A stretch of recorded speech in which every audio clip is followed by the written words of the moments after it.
Hello! I have decided to stream my guild's Mythic Reclear, which I've done a few times before, but we didn't raid last week. I haven't streamed in almost a week. It's been a hot minute. Now I'm probably going to sound pretty tired, because I am. It's been a rough week for me.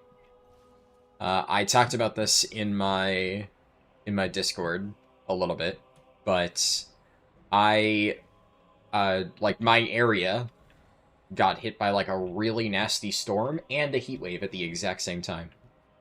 So, as I was working on the leveling guide, I had to spend pretty much, I think it was, like, almost 48 hours with 0 power, which meant no AC, in a heat wave, which was brutal. We did get a generator running, but we couldn't really run much. Enough to, like, charge my phone and get, like, I briefly charged my laptop, which is, like, my old computer, to get a little bit of work done. But the other thing is, you know, it's sitting around a computer when you already have no AC and it's extremely hot, also generates heat. And, I think we're going to Void Spire. We've been going back and forth on whether we're starting Dream Rift or Void Spire, so I'm gonna head there. But yeah, so it was rough. And then, obviously, after I was done with all that, after we finally got power back, I had to finish the leveling video. And I got that done. I'm honestly, all things considered, really happy with how it turned out. One of the only upsides of all that is I had extra time to basically sit down and, like, proofread the script and make sure I included every last little detail.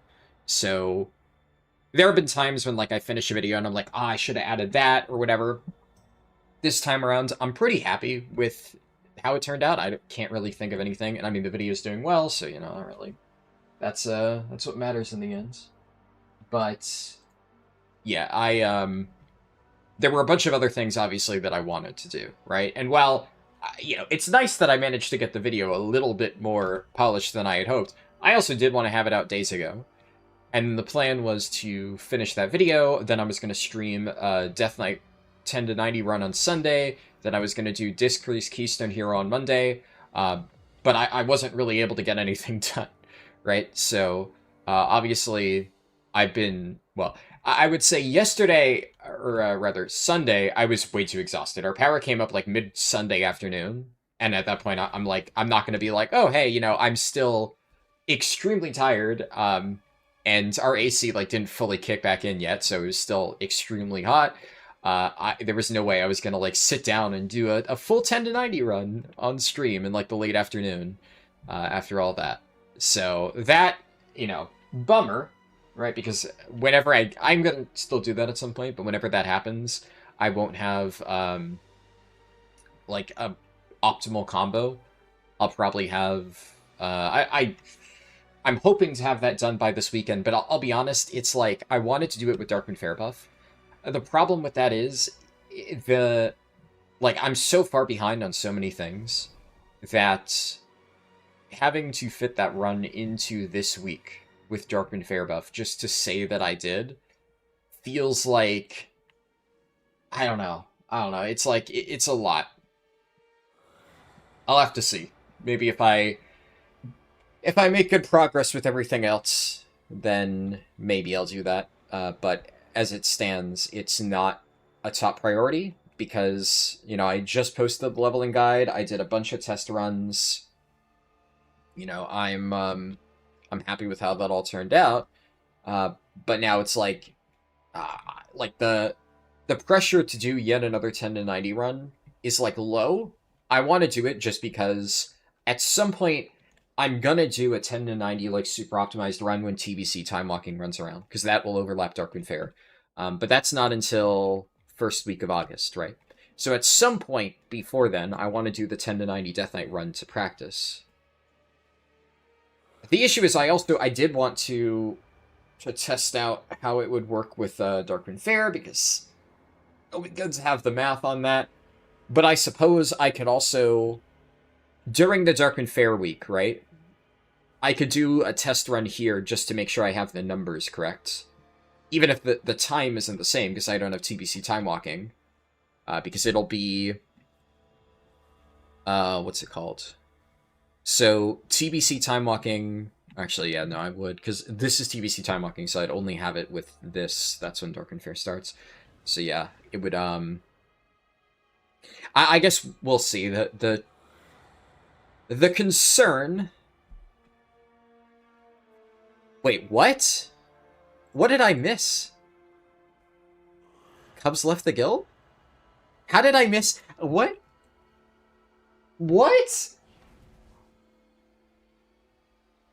Well, no, I knew people joined. I saw the people who joined.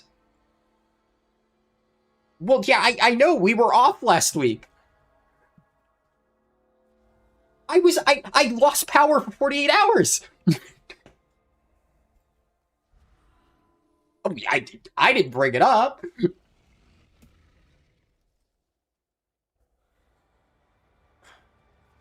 Well, no. You can't blame me for being surprised when, like, that just gets dropped, and I'm like, I never heard that. Nobody mentioned it.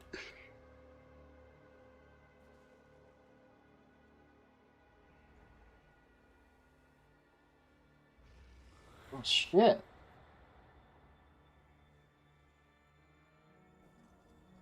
Well, yeah, so as I'm sitting here yapping, obviously you guys can't hear my guild Discord, at least assuming I haven't, like, accidentally fucked that up this time around. But yeah, somebody just mentioned that apparently some people left the guild, which shit.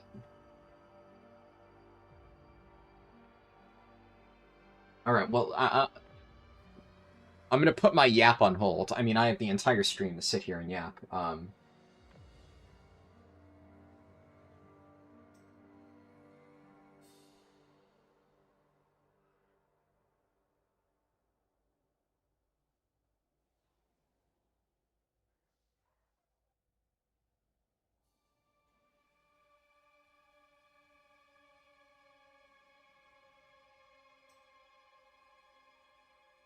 Damn.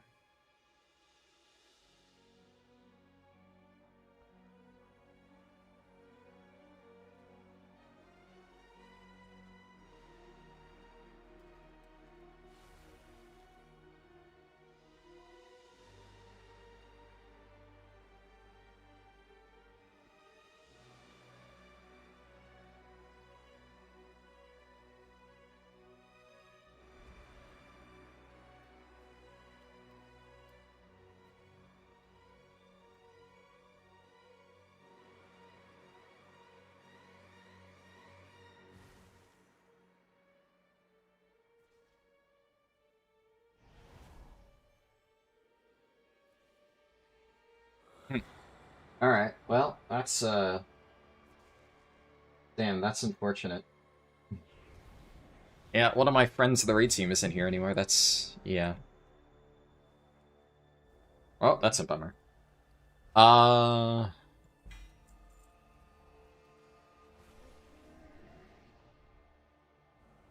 Man, I missed so much, apparently.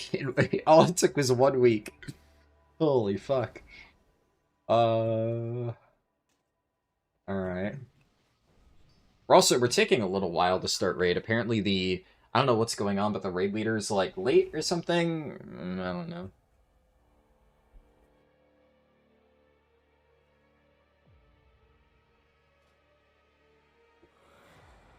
What do I want? Crap.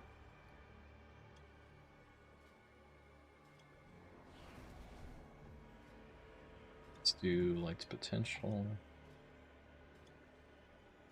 What was I yapping about? I think the only thing that I was saying was, what's it called? At some point, I need to test out the leveling. And I still will do the Death Knight run. The only thing I need to consider is, like, whether I want to force myself to do it this week during Dark and Fair, or whether I'm okay doing it, like, another week. For demonstration purposes, it doesn't really matter when I do it. Like, that's irrelevant. But it would be nice to know what values to expect, right? Like to have numbers on, oh, with Dark and Fair, with this stuff, exactly how much do I need to turn in? What's the exact level?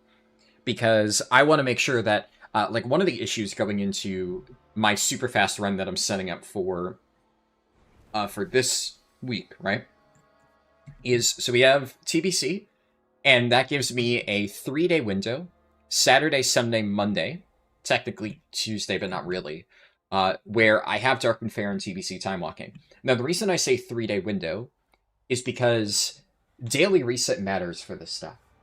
So the most important thing is that I have TBC time walking and Dark and Fair. So that limits our window into this period of time. The run has to be done there. But there is one other critical factor that will influence the time, and that is what delves I have available. And the fastest possible run would be a run with Dark and Fair, TBC time walking, and Calamitous delve variants. And I have 3 daily resets to do that. Now, well, obviously, Saturday doesn't have Dark and Fair on it. Obviously, the daily reset for Saturday carries over into Sunday morning.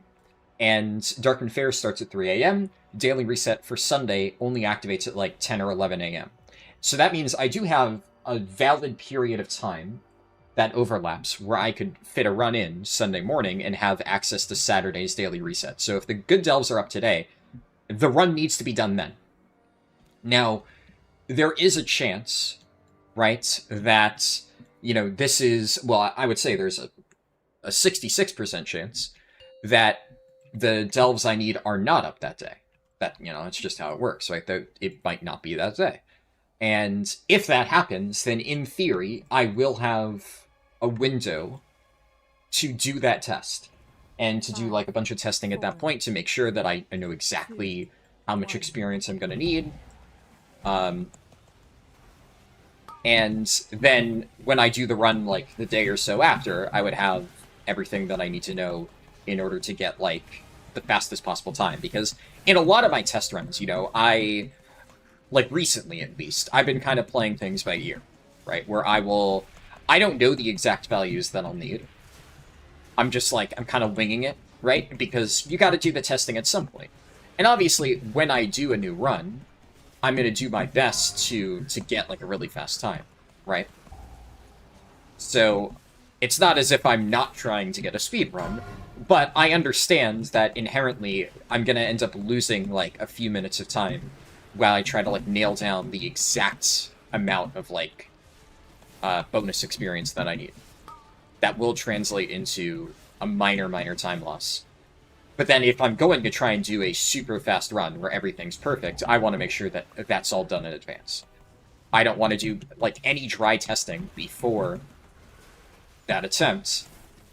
I want to make sure we are just good to go, and I know every single thing that I could possibly need to know so that the run goes perfect. So, the only issue is that if I don't know, I guess it's hard to call it lucky or unlucky, because, like, it actually would be pretty lucky if Calamitous is up on that Saturday, because there is actually a chance that Calamitous is not up at all during that 3-day window. So there is a possibility that the perfect run will never exist. If Calamitous is just never up, if it alternates between AC during those days, then I'm just shit out of luck. There's nothing that I could have done to get that proper setup. But if that does happen, right, since there is a chance that, come on, please. Are we not gonna dispel? We got it. But if Calamitous does end up popping on that day, I need to be 100% sure that I am ready to go, because there is a very real chance that that is the only chance I will get. And I will not be able to get it on another day. So then if I miss that opportunity, then I basically miss the chance to get the perfect speedrun. And that would be, kind of a bummer. So, I do need to at least be prepared for that eventuality, which means I probably need to do at least some testing during this particular Darkman Fair. The real question is, do I do like the full Death Knight speedrun? Or do I just do like isolated testing in a vacuum? We'll see.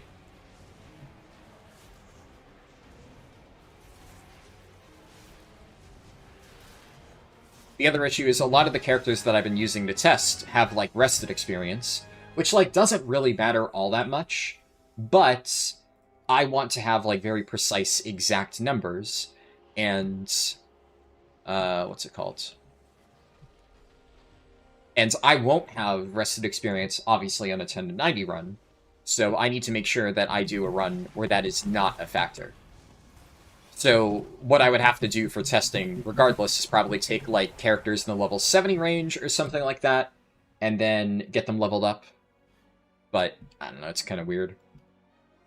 We'll see. The only thing is, like, it is not... Getting the Death Knight run is not my priority. Even though I want to get it at some point.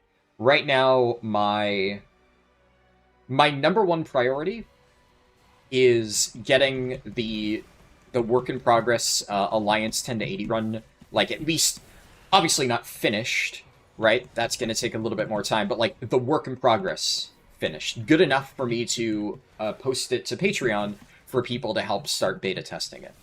Even if only one person has time to beta test it now, like, one extra set of eyes to catch anything that I may have missed will be incredibly helpful.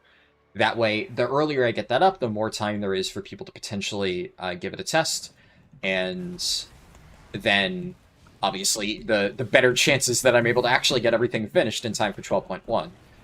Because I mean, it is a lot of work, but I do think it is possible, but I gotta make sure I start that early. And unfortunately, that was one of the main things that I was going to do this weekend that I did, or aside from the streams and whatnot, that I just did not have time to do. Can't really do that. And because I didn't have a chance to do, like, anything else over the weekend, over the last, like, 24 hours or so, the moment the video was done, my priority was getting stuff done on my European account. The nice thing is I did get most of that done. I got 1 weekly key on my Preservation Evoker. So I have, what's it called? I have 1 vault slot on my Pres Evoker, which I guess I'll probably open up at the end of the stream, because right around the time our raid's done, it should be the European weekly reset, assuming their servers are back up. Now, I was planning to do Disc Priest Keystone Hero last week, and, I mean, obviously that kind of fell through. I was thinking of doing it this morning, but I was just really tired. I haven't been sleeping that much because I've been trying to get as much done to catch up for, you know, effectively 48 hours of lost time. And, what's it called? When I did wake up, I figured it was better to just do more stuff on all of my other European characters to make sure all of them were as caught up as possible. I didn't want to, like, sacrifice my weekly delves and whatnot on, you know, Shaman, Druid, Paladin, etc., just to get a little bit more done on my, my Priest. But the nice thing is I did get that done. I have... what's it called? I got every single Delver's Bounty done. I have at least a full vault for the Delve slots on my Priest. So, even though I didn't get the, oh, what's it called? I didn't get the Keystone Hero done this week. I will at least be able to take, you know, a bonus, or an extra bonus roll. Or something like that. Where is the raid leader? What is happening? I get he must have fallen asleep, yeah. Obviously, we're doing our raid right now. But it's because, you know, our raid leader apparently fell asleep, so... one of the officers is just like, all right, you know, we have fires, so let's get this show on the road. So we're making our way through it. Oh, hotfixes. Are any of these... Okay, doesn't really seem like there's anything interesting in those hotfixes.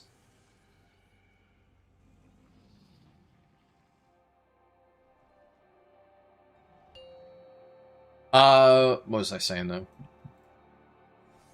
5, 4, 3.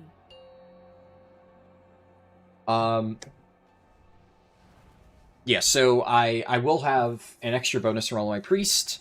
I I swapped all my gear on my Preservation Evoker. So for anybody who watched the Preservation Evoker Keystone Hero, I got like a few items from my bonus rolls that ended up overlapping my crafting slots. I'll go first, Will.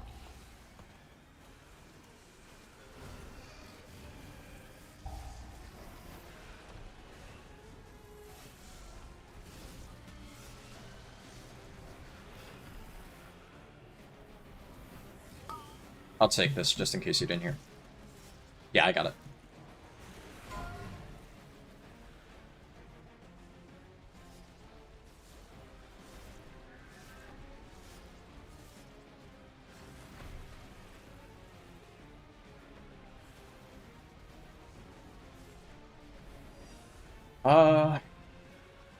Okay, Voracious, unfortunately, we have a history of not playing well, so I do need to lock in a little bit, because the moment the ads come out, usually people just play like shit, and I have to back up with grips to make sure it doesn't wipe. So, let's see.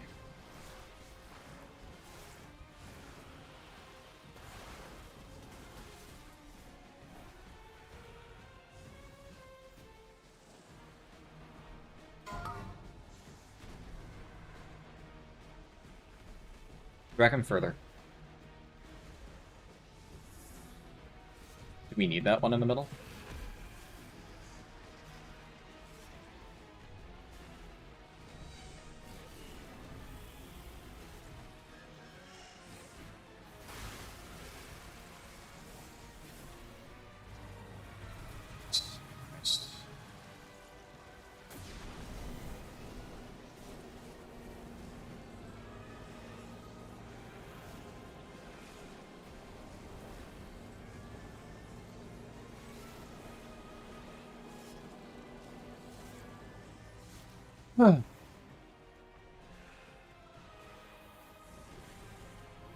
We actually, yeah, this is nice because we have a lot of room up front.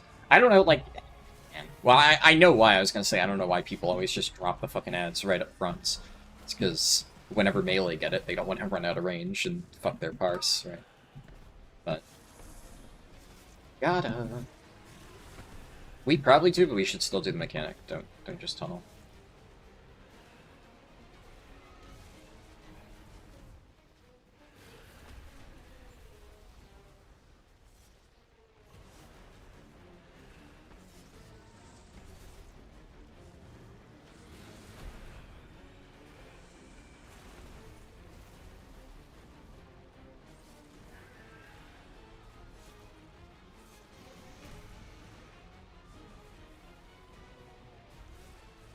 You're the lineup lead, don't pass the buck.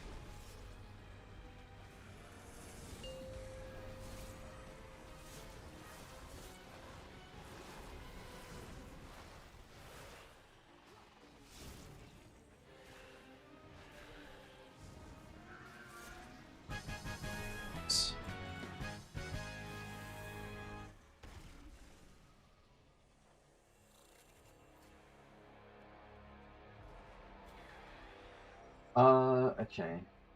They stood with us while others fled. What the fuck does that mean? I have to plug this into Google Translate. Google Translate. Detect language. Okay, I don't know why. What language is that? Russian. Someone just typed "Go for it, buddy" in Russian. At least according to Google Translate. I don't understand the context, but I'm gonna assume those are words of encouragement, in which case, thank you, Kuriki. I would say thank you in Russian. I don't know how to say thank you in Russian, though, so, you know.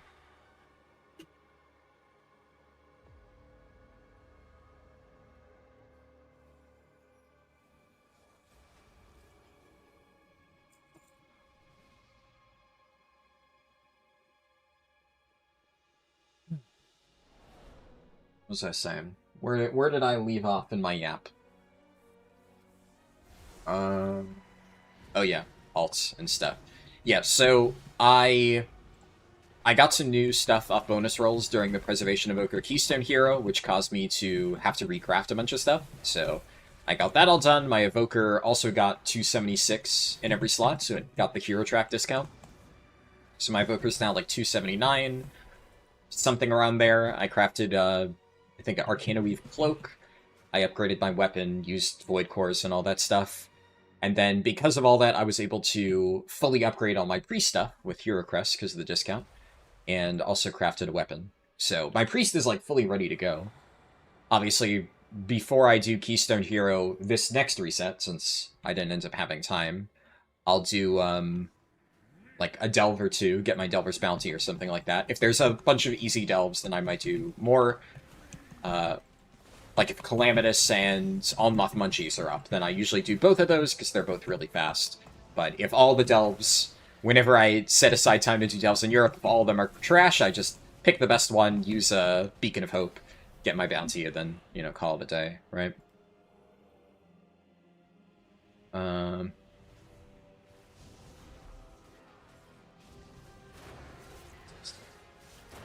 Yeah, and I've started working on all of my other alts. At this point, I think my lowest out of the 6 healer alts is like 246.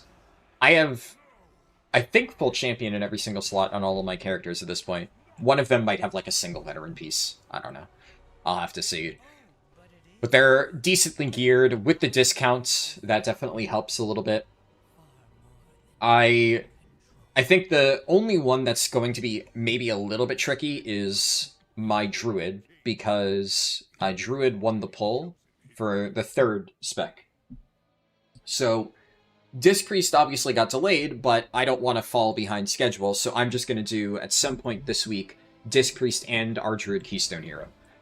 Which, you know, again means the Death Knight 1090 is like a little bit lower priority than that, because that's like, you know, that can technically happen at any time.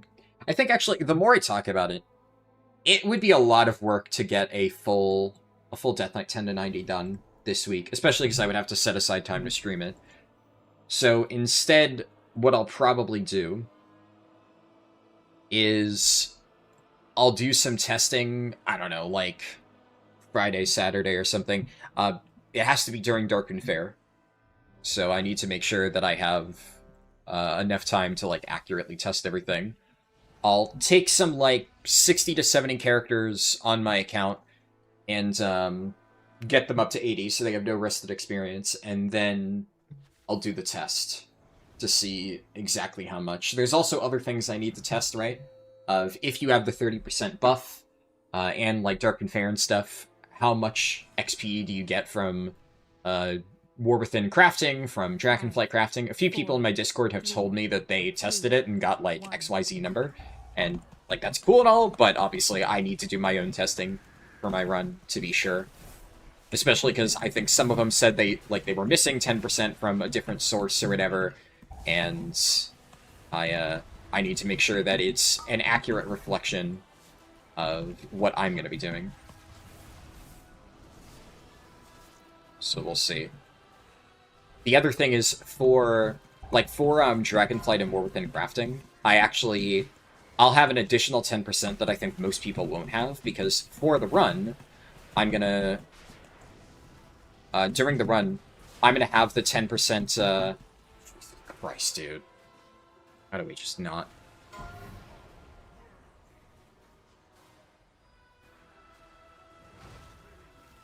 What do you mean, why did we run to the opposite order?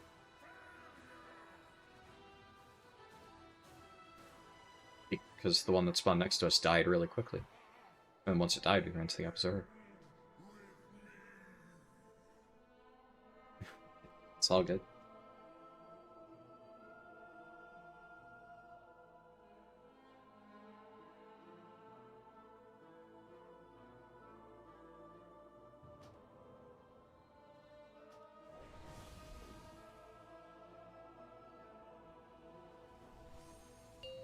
What was I saying? Yeah, so for the other crafting, Draft of 10 lands is going to be an additional 10%, because as long as you have it active by the time you hit level 50, you still get the effects of it. And in a full speedrun, I will obviously have that going for the entirety of War Within crafting. Now, what I'm not sure about, and this is something that, like, I actually do need to consider heavily before, like, the run, and think about how I want to integrate this, is there's a real chance that the Draft of 10 lands buff will persist over into, what's it called? I'm trying to, obviously this is, especially considering the whites, I'm trying to focus while yapping.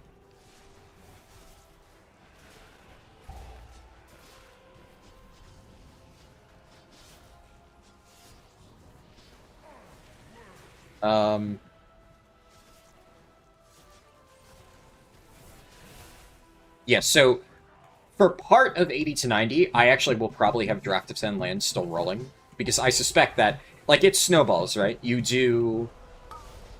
if you do that section of the run, basically 50 to 80 fast enough, which we almost certainly will, or I almost certainly will, rather, in the speedrun, you'll basically carry that buff all the way over.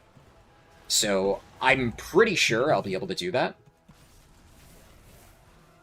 But then the question is, how long into 80 to 90 will I continue to have that buff? It's not going to last the entire way.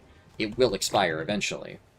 But then another thing to consider is, obviously, normally we wait until the very end of the run to do, like, Delver's Call turn-ins and stuff like that. But that's just because the added, like, travel time is extremely minimal for if you wait until the very end to turn all of them in.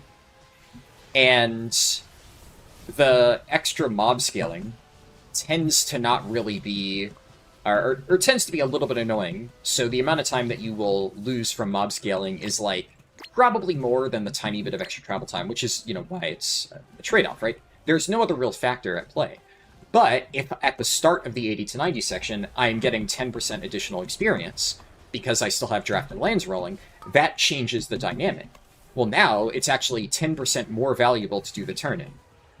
And especially if I can, like, figure out a way to, like, properly route that in. Like, what I'm thinking right now, I actually think this, if anything, is probably something I will do, is you think about the, wow, those orbs died really quickly, actually. You think about Grudge Pit, right?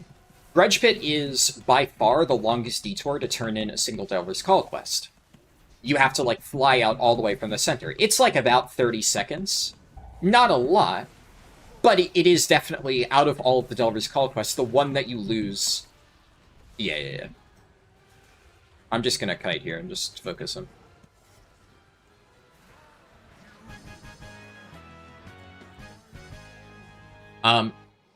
But, like, so imagine a world in which I have the 10% buff rolling at the start of a run, and we start in Harrandar, as usual. And then, after I finish Grudge Pit, I immediately turn in Grudge Pit. Because at that point, I'm actually, like, saving a little bit of travel time, probably about 20 seconds total, and I'm getting 10% more XP from that, which could potentially save me from having to do, like, you know, Abundance or something like that. I don't know, a little bit. It's hard to say exactly.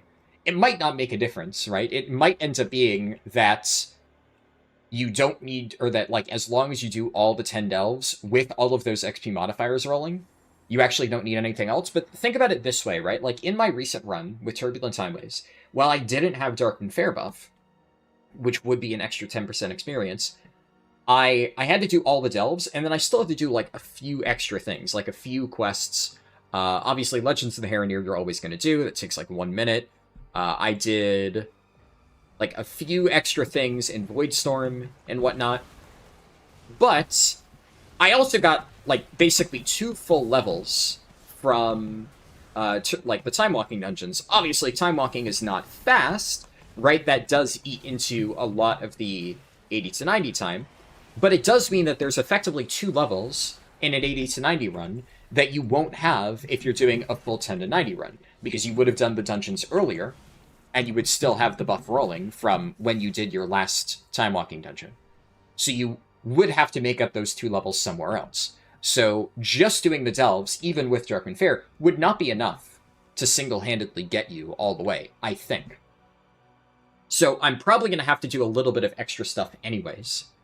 Which means that getting 10% more XP from, for instance, a Delver's Call quest actually could make a decent difference. It probably wouldn't make a big impact in the mob scaling as well. Like, obviously, if I turned in all the Delver's Calls early, that would suck, right? But turning in one Delver's Call early, at worst, I end the run at, like, level 85 instead of level 84. If that happens, that's fine. Is what it is. And the difference in scaling at that point would be so trivial, it really wouldn't matter. But I need to test all this stuff, right? So, it's a lot. I do think that most likely, I'm probably not going to do, like, Resto Druid Keystone Hero until, like, Monday. Because I am going to try, and I need to do some testing this week for that. So, I need to make sure, and also we have raid testing, so... I have raid today and tomorrow. We have raid testing at least Thursday. I'm checking my guild's Discord. As far as I know, we haven't posted anything about Friday raid testing.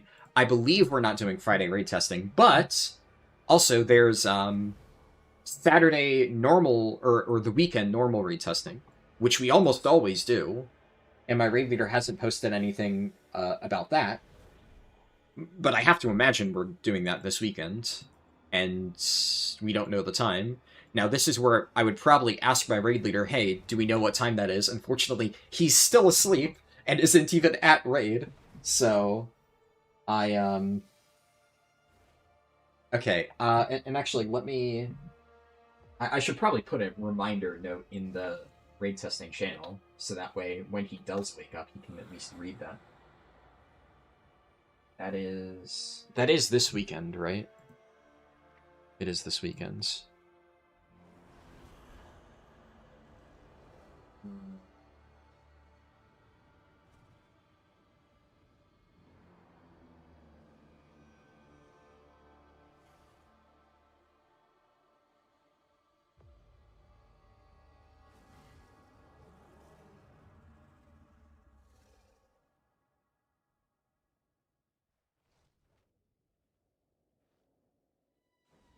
Check to make sure.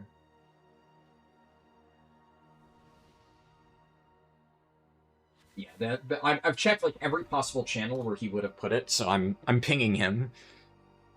Just to that way I don't forget, right? I don't want to end up in a situation where we're at the end of the week and he still hasn't said anything about that. But I'm probably gonna do that. I would imagine we're gonna do that, and whenever that happens, I'm probably gonna stream it. So then I also need to make sure that I set aside time for that. So, like, I have 2 Keystone Heroes to do this week. I have raid testing. I have, obviously, raid. I have leveling testing that I need to do so that my speedrun on, like, the 3rd or whatever goes well. And then, also, at some point in the middle of all of that, I want to make sure that I'm working on the Alliance 10 to 80 route and trying to get at least a work-in-progress version of that done. So, I have a lot of work to do. I want to get Disc Priest done as early as possible in the week, but at the same time, there isn't really a major time pressure for it. I technically could do that at any point. So, I don't know. Like, do I want to do that tomorrow? Probably not, because I think I'd rather, like, the more pressing thing is getting the Alliance route work in progress done. And on Thursday, we're gonna have raid testing earlier in the day, but maybe I could do it Friday, and then Friday I don't think we're doing raid testing, but I don't know, so I don't want to like nail that in. So my schedule's kind of up in the air, and I'll be streaming a lot this week. I guess that's the one thing that's pretty guaranteed. But I'm going to be playing a lot of stuff by ear. So we'll see.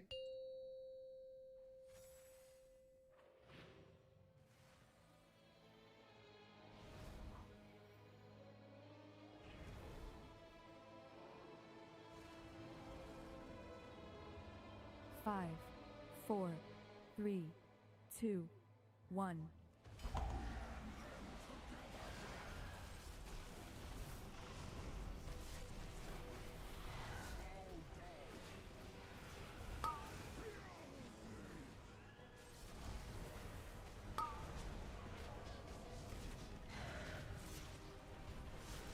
So I got that basically bang on. It's a little bit off, but...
Oh, careful smashing.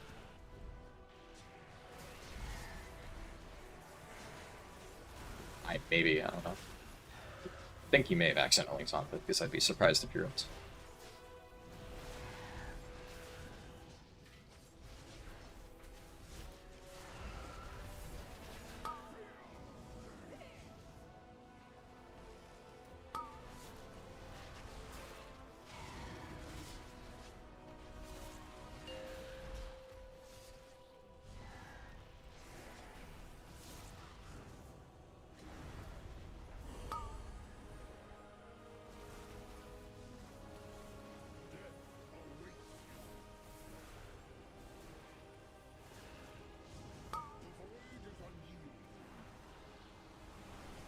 So well, that person really did not want to run.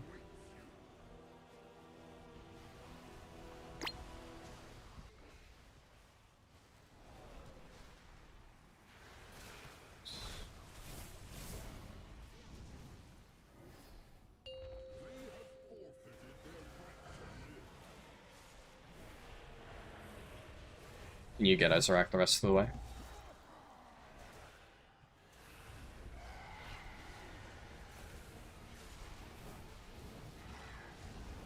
Shift Veilgore slightly. Animation.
Bosses die so fucking fast now.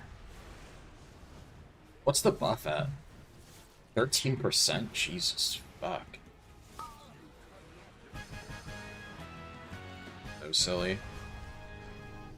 She's the one who needs to be careful. I will turn the void itself against her. We're up to 13% buff at this point.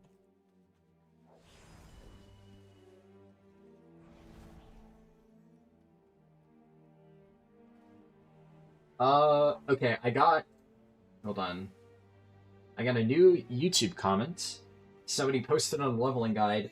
This video is only really viable if you know your alt class well. This would only work for me with maybe 1 to 3 of my alts. The rest would be a non-stop frustration fest.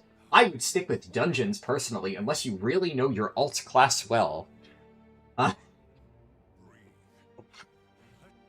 don't even know where to begin with a comment like that. And, like, that person, at least, like, they... I don't know. Like, that's such a weird one, because, like, some people are just genuinely, like, there's a comment chain you can read on that video, where somebody is just blatantly trying to, like, shit talk, and I rip them to fucking shreds, because they've been doing that for a while. They're, like, a repeat troll, right? This is not somebody, I think, trying to, like, troll or say something incorrect. It's somebody who probably genuinely did struggle doing delves, when it's like... I mean, no. I've literally done the run on a healer. On a healer that I don't really play that much, mind you. It's like... I don't want to leave a comment that literally just says, like, brother, if you're struggling to do a delve and questing route, that's a pure skill issue on your part. But, like, it is. And I do think that comments like that, like, they can't just sit in a vacuum with at least some sort of response. Because it... Like, if I don't acknowledge it, then it almost seems like I'm approving that statement. So how do I say this in a non-offensive way? Sorry, but this is... Sorry, but if you're struggling to do a delve and questing route as any spec in the game, you're missing something fairly obvious. Sure, anything is going to be easier if you understand how to play the spec you're leveling, but I would argue pretty much any spec in the game could follow this route efficiently using the single button assistance. It's not exactly challenging content. If you're struggling with delves, make sure you set Valera to healer. You pick up the healing orbs, it's pretty much impossible to ever die, even if the run is a bit slow. If you're struggling with open world questing, it may be time to reconsider whether MMOs are for you. Either way, the only situation where someone struggles with a delve and questing route, but finds dungeons to be easier, is if that person is being hard carried through the dungeons. Even if that is the reality, I don't necessarily think people like that should be the target audience for any real leveling guide. Maybe a little bit blunt, but I think that everything I said is accurate.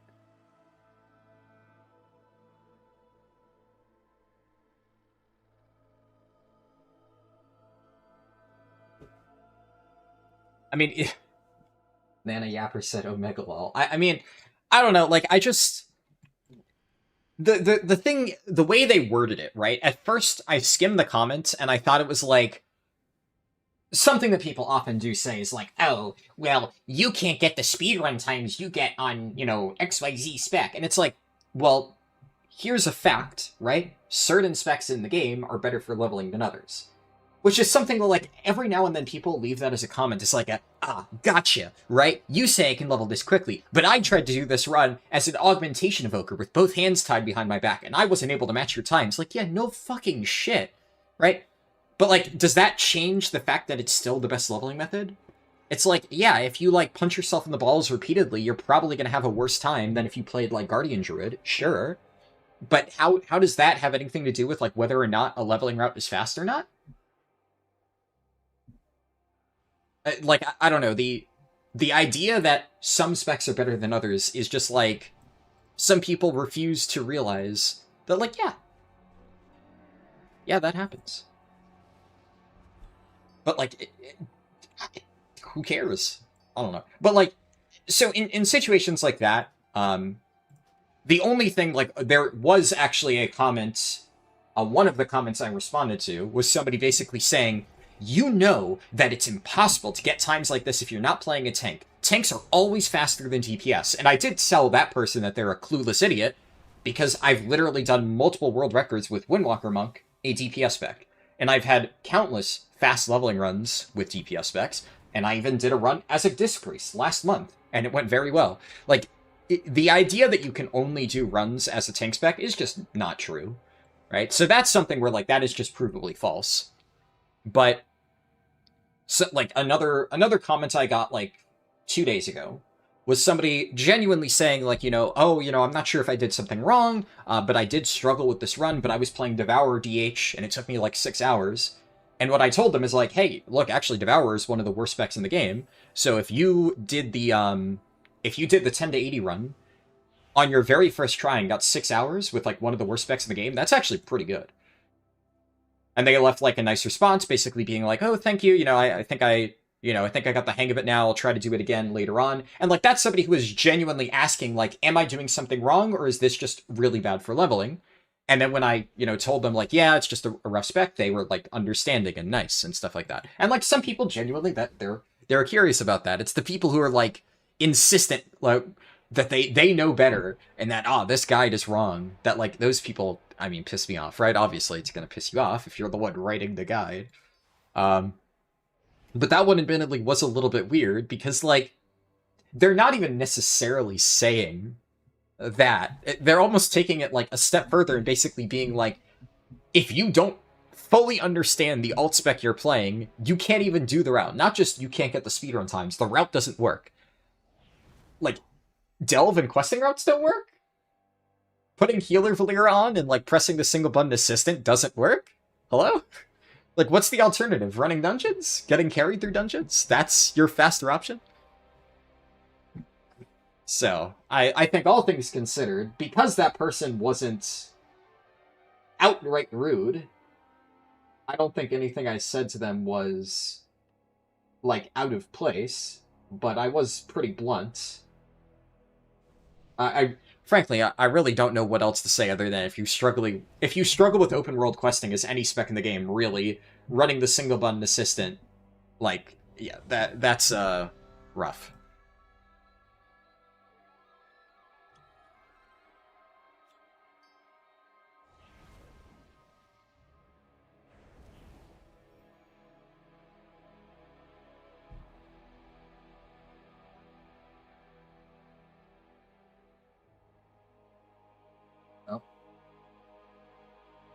Our raid leader is awake.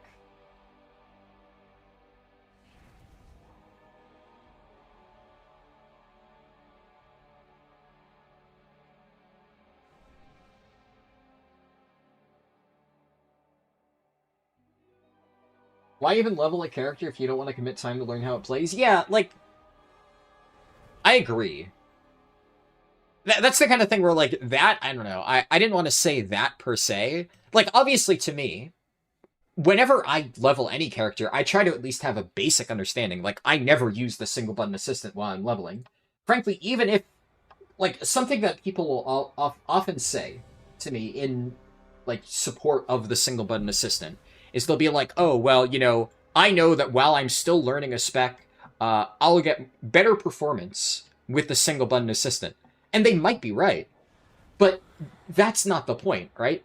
If you're trying to actually learn, like, well, there's two sides to that, right? If somebody's actually trying to learn how to play the spec, then it doesn't matter if while you're still figuring it out, you might do slightly better with the single button assistant. You need to try, and you need to fail, and you need to make mistakes without the single button assistant to understand how to properly play your spec. Nobody just, like, wakes up, plays the spec 100% perfectly, and they're, like, absolutely amazing. They're the best of the best. Like, that's just not how life works. You really, nothing like that. You need practice to get better at something. So leveling, honestly, in many cases, is a good way to understand the fundamentals of a spec. People will often say that they like leveling new characters to get a real understanding of a spec. Like, I guess what I'm thinking of is I've seen people say that whenever they level, or whenever they try to learn a new spec for a class they already play, let's say they're like, they're a Resto Druid player and they're like trying to learn Guardian. I've often seen people say, what? Like, it's been up there for like over a week. Yeah. Also, you know, there's the whole single boss raid that we can test at some point. I don't know if you want to set a date for that.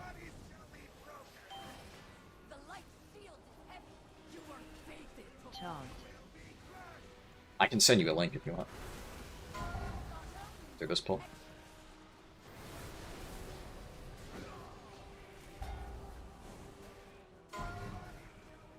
Oh, also, you didn't post anything for Friday. I'm assuming we're just not doing the later Mythic boss testing?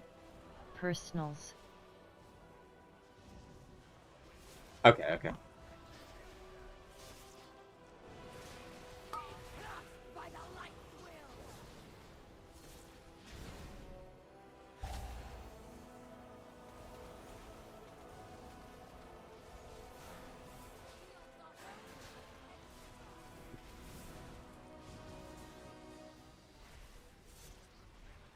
I'm so fucking crazy today.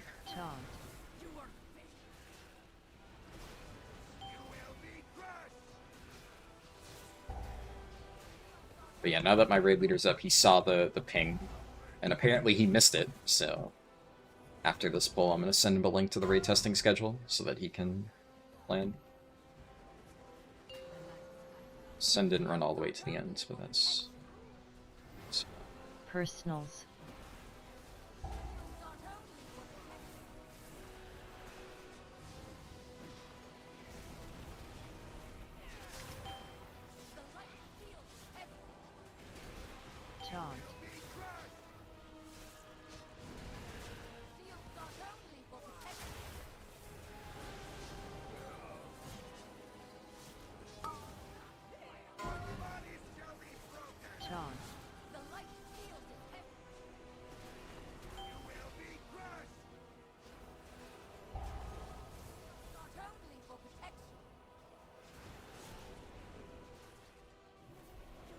Oh, no, no, no, no, no.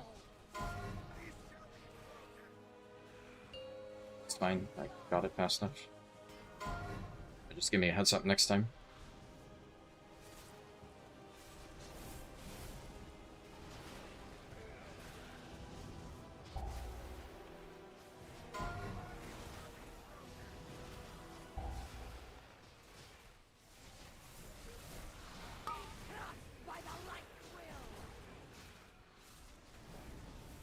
No.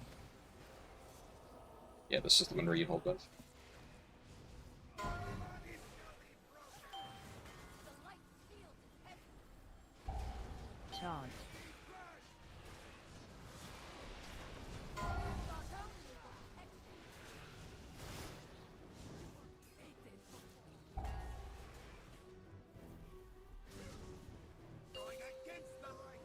Hearthstone.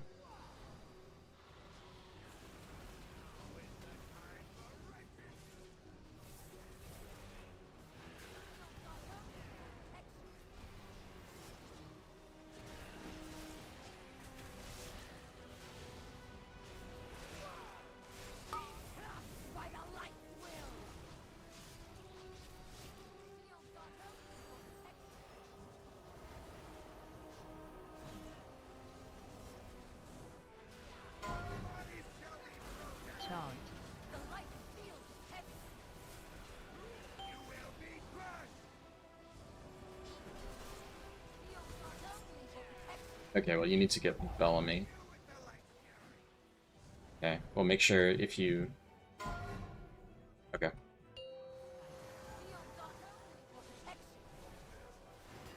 Personals.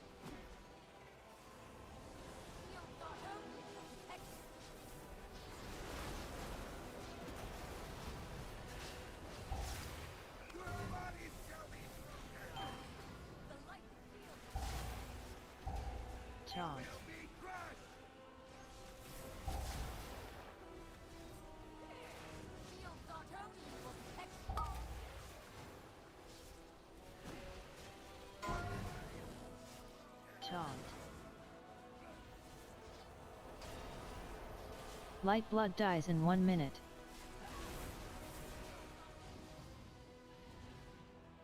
You are fated to fall. Run out of here. She's not super far, just...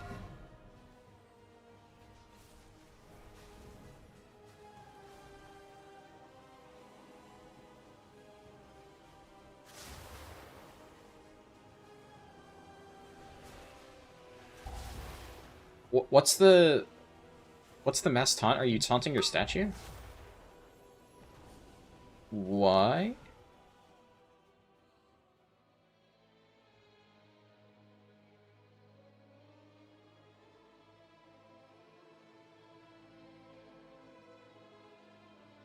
I must have missed it, yeah.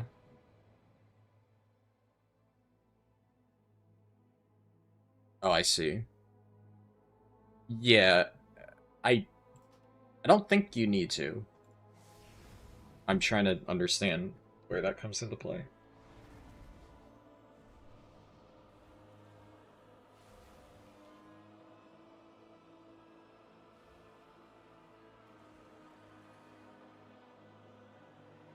Yeah, but it...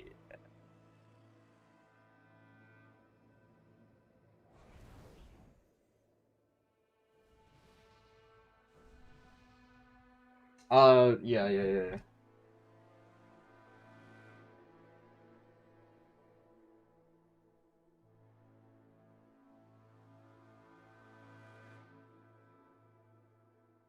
Posted it in the rate testing channel. Shit. I posted it in the rate testing channel, Revolt.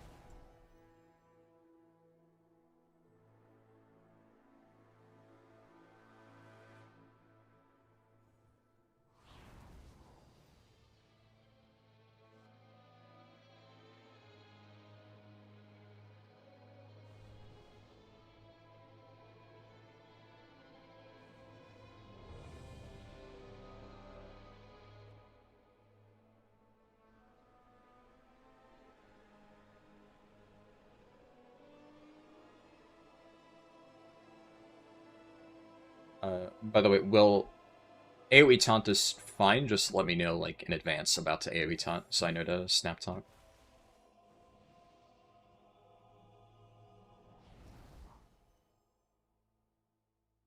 Stairs.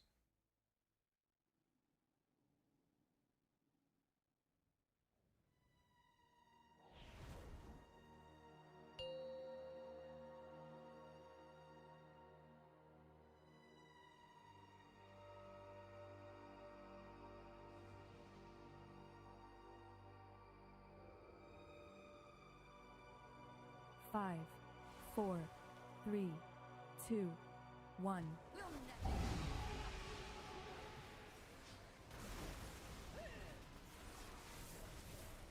The light demand you are fated to fall. Shields not only for protection.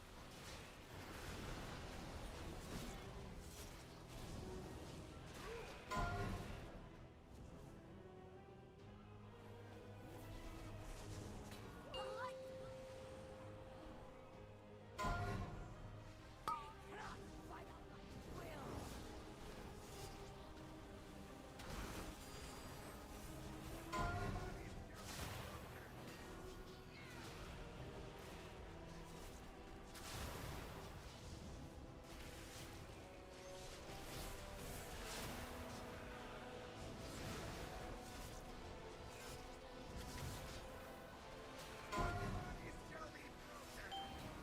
Light feels heavy.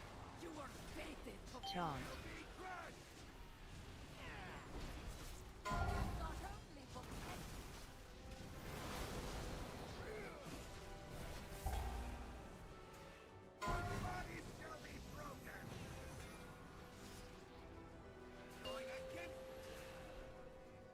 Personals.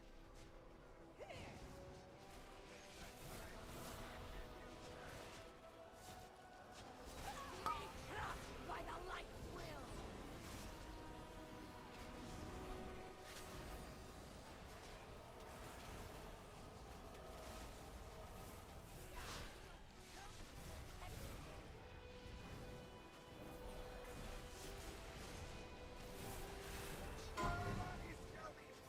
Taunt.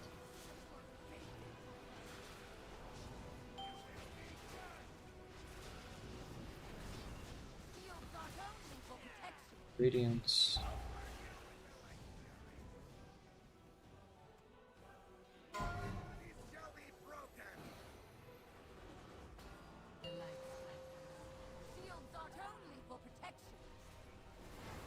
Personals.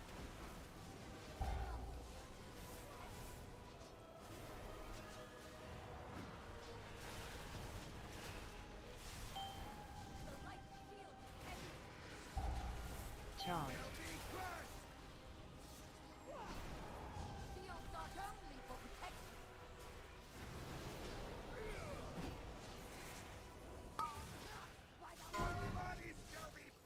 Taunt. The light field is heavy.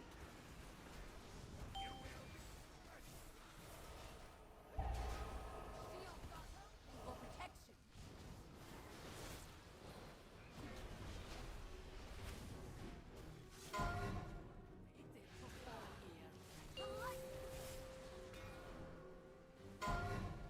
Yeah, that's what I was thinking, like, there's enough time.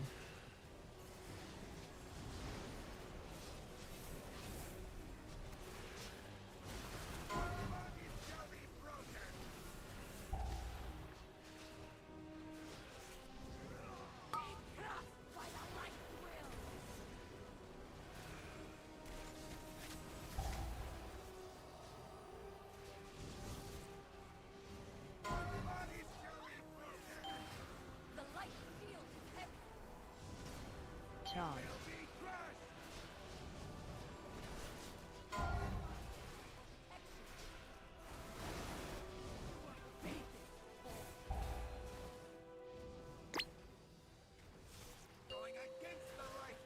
Hearthstone. Shield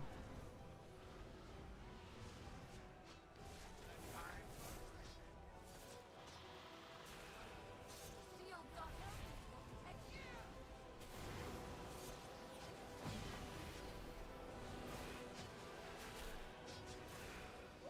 Be crushed by the light will.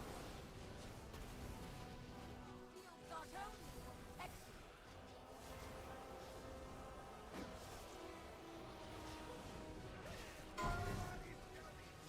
Taunt.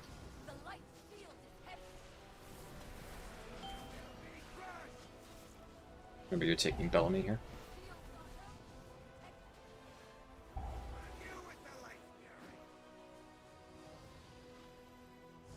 Leaving up Bellamy here. Shield got only for protection. Personals.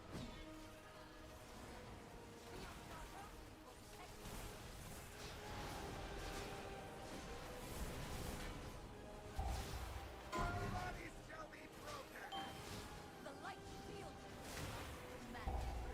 Taunt.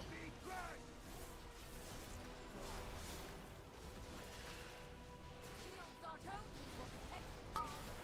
By the light. Taunt. The light field is heavy. Light blood dies in 1 minute.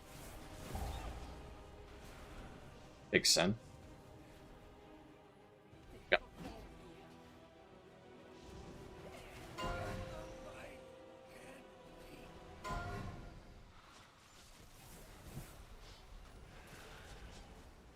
Big AMC.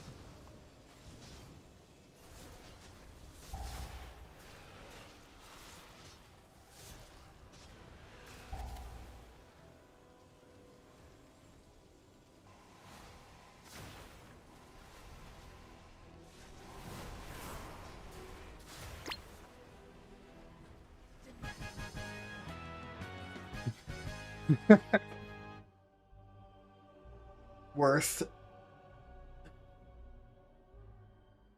But perhaps I shouldn't be surprised. Not after Turalian cut open your own son.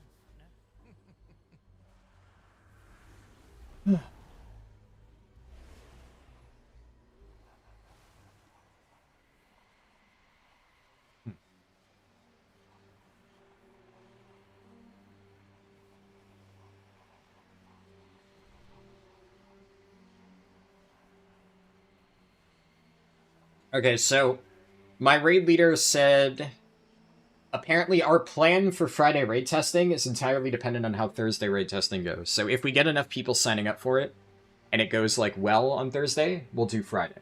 But if we're like we only get like 10 people and it's a disaster, then we're not going to bother with Friday. So we might do raid testing Friday. If that happens, obviously I'll stream it. Which also means that I can't plan to do any normal streams like until on Friday in advance because I don't know exactly what we'll do. I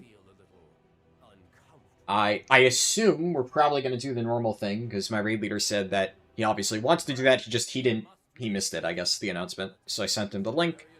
He's going to take a look, and I'm guessing he's going to put a post up later tonight. So we'll probably, I don't know what day that'll be. I'm hoping it's Sunday, because obviously that would give me Saturday to do more leveling testing. And then Sunday, Darkwind Fair is over anyway, so it doesn't really matter. So we probably do Resto Druid Keystone Hero on Monday, because we're not going to do Monday the raid testing's over. So Monday is like the only day this week that I know for sure I have absolutely nothing else to do. So that's probably going to be Resto Druid Keystone Hero.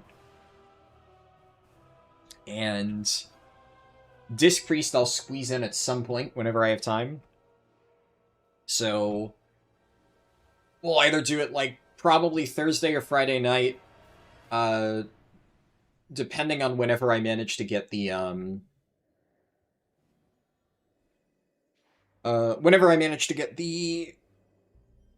Alliance route, like, work in progress done. And then we'll get that set up. Also, it'll give me time to get more stuff set up on my priest, druid, and other characters. So that's that'll be nice. My druid especially, it'll be good to wait until Monday to do that. Because it's missing a bunch of hero track gear. I have like fully upgraded champion on most slots, but I definitely don't have that many hero track pieces. So the more delves I have, or the more time I have to run delves, the more presumably hero track pieces I'll be able to get if we get like reasonable upgrades. But obviously we'll see how that plays out. Worst case scenario, I mean, I should have enough item level to comfortably get a Keystone Hero this week. But then I also need to set aside time to like research our druid, because in the case of Prez and Disc, I already know how to play both of them. So I did some cursory reading. I'm like, yeah, looks pretty familiar to what I know. And it wasn't too tricky, but our druid is not a spec I have ever played before, so I have to actually learn that from scratch. And then, obviously, run the dungeons. I do think one thing I am considering, which I think, you know, especially given how a lot of these things have gone, I might honestly play Guardian up until I get my own +10, and then I'll run my own key. Just because pushing your own low key on a healer is like an absolute fucking nightmare, because you have no control over whether the run fails or not. At least as a tank, you can pretty much solo carry a dungeon, and obviously I know how to play Guardian. So there's a good chance I will do that, like, over the weekends, just to get that done with. Obviously, I'll still, you know, that won't count against what I need to do for Resto Druid. I'm still going to force myself to get Keystone Hero on a Resto Druid. But I will need somebody to rescue me, so if you can do that, then yeah. Sure.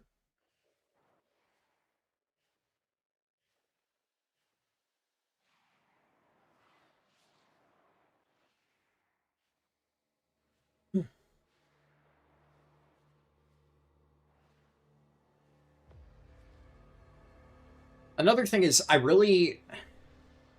don't know, there are a few updates I want to make to the add-on that I haven't really had time to do.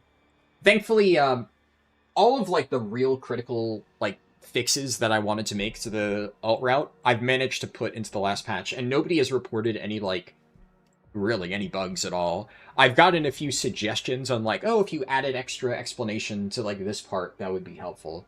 Right? And I still want to do that, but it's like, that is not a super high priority issue compared to other stuff. Compared to, you know, like the 10 to 80 route. So while I do want to push out at some point an update for Follow the Arrow, I think a higher priority would be to get the actual low-level routes done. We'll see, though. Either way, I have my work cut out for me. It's, I will say it's a bit of a bummer, because I honestly was feeling like I was a little bit barely ahead of schedule, like I had everything figured out. I've been really stressed earlier in the month, but I was like finally like, you know, I've gotten all my shit sorted. I just gotta get this video guide done, and then we're good to go. And then, you know, when you literally lose 48 hours of time like that, yeah, all my plans are just completely fucking scuppered. So but like, how can you account for that? You can't. Like, there's just no way to plan for that. It's the Demi-R. fucking bummer, man. Such is life.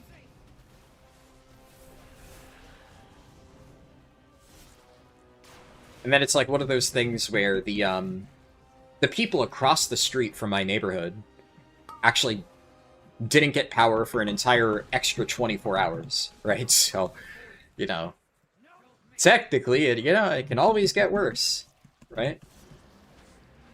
If, like, a tree fell in a slightly different area, I could have been out of power for 3 days instead of 2. Hit Morium. Ow.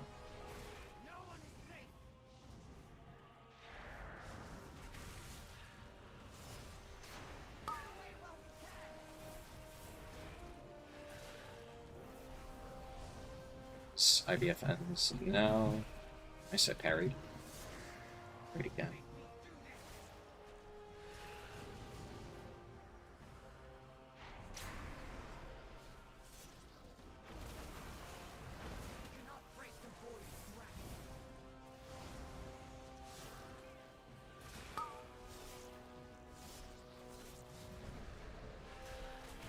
Hit Borealis.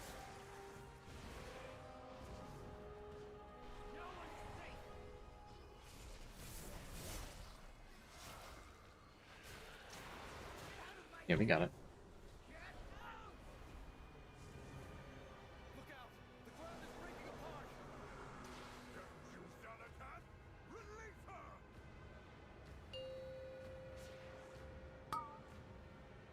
Enough posturing, Malaria. It's time to embrace what you truly are.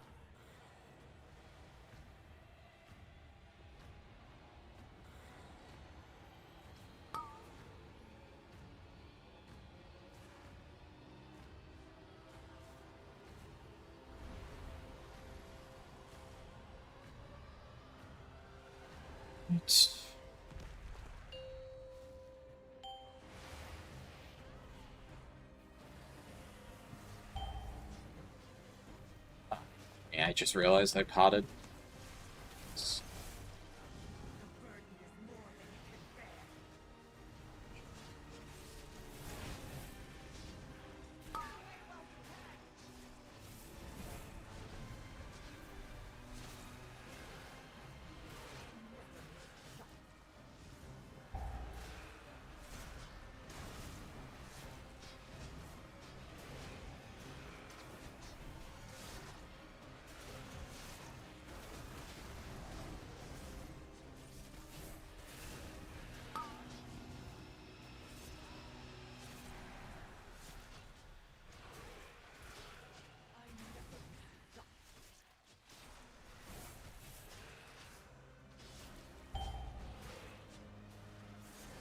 I think they missed Illyria with that first errant.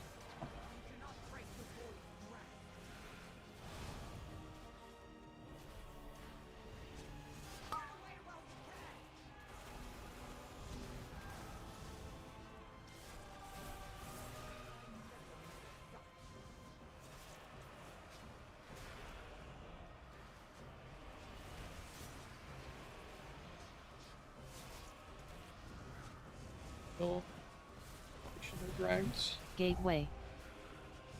our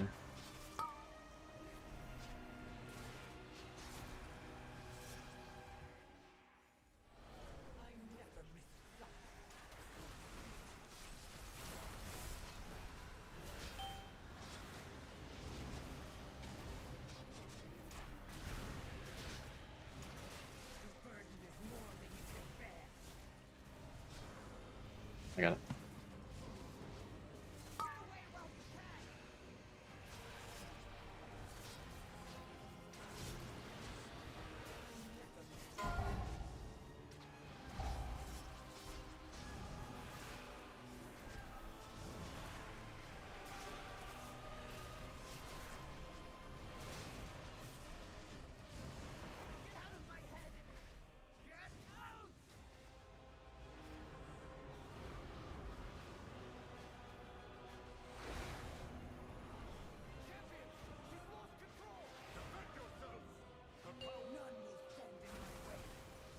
Personals. Insta break then cross.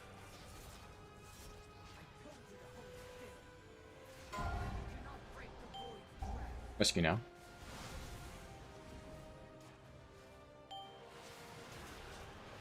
Thank you. Let's you fat fuck, get over here.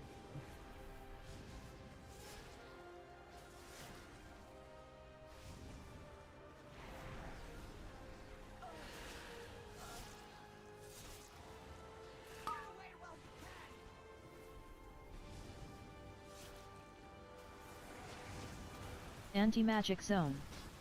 Break after orb damage.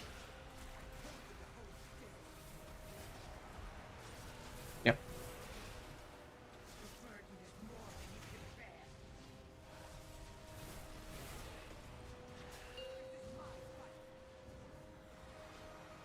Personals. Wait obelisk, gate, and break tether.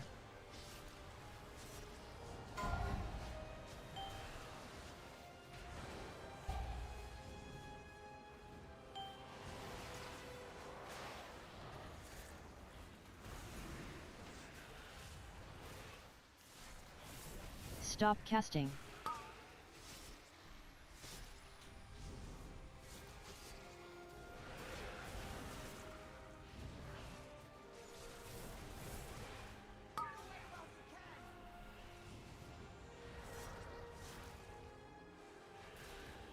Break after orb damage.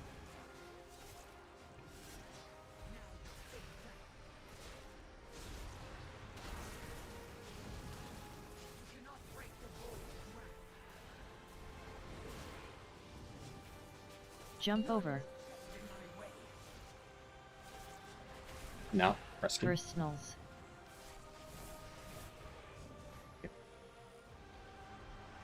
No tank break.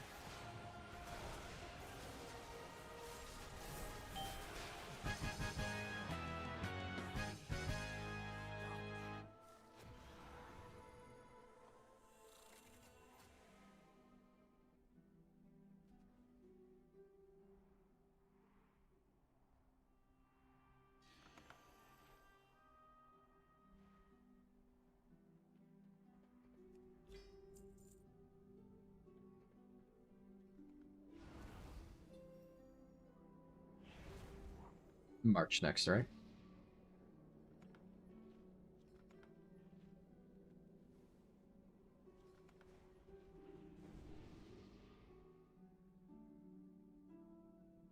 So far, this has been a relatively clean reclear. I think we only had, what, 2 wipes, and... Stalidar one is silly, but... The, Paladin's so annoying. It's, like, such an easy boss, and then, like, if you just... Especially when you have, like, higher damage than you expect. If the mob dies at the wrong time, then it can fuck you. It's just a stop damage reclear boss, which is so fucking annoying.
Okay. Teresa, follow the light, Phoenix. I'll take the other side. I know what the void can do. I can handle this.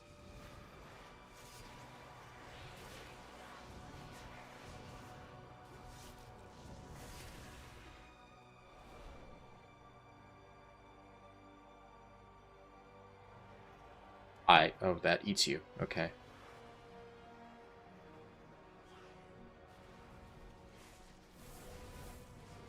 Champions, prepare yourselves.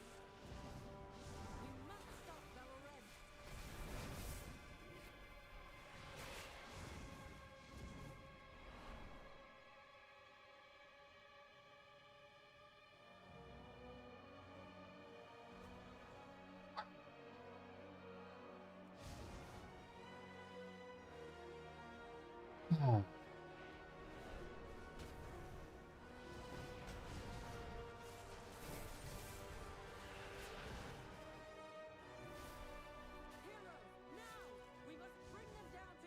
Dude, this is why I always skip this trash. I fucking hate this trash.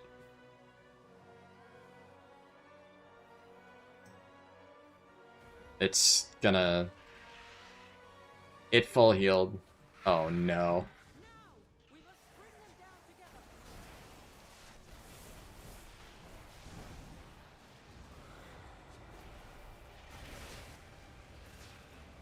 Evil Corp said, "Hello, we're progressing as guilds. You go 2-6-12?" For what? Your distribution of healers and DPS changes with every single boss. Vast majority of fights you do not run 6 healers. I don't even know if we run 6 healers on any fights right now. Well, also, we're obviously, like, deep into farm at this point, so we're definitely not 6 healing any boss. But I'm not even sure if on prog we 6 healed. The most common thing to do is to 4 heal. On some healing intensive fights, you 5 heal. I'm pretty sure on prog we 5 healed paladins. But then also there's fights like Bellerin, where I'm fairly certain we 3 healed Bellerin on prog. That was like the Race to the World first strat.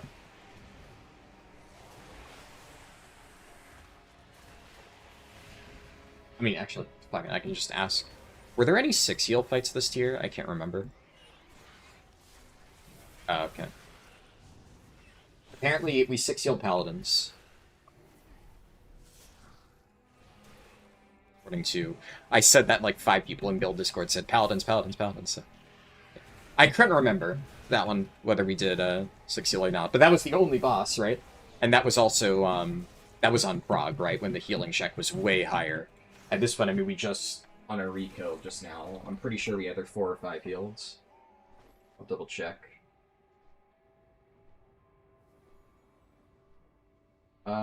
We did... we 5 healed it, but I think one of our healers is just getting back into it, so...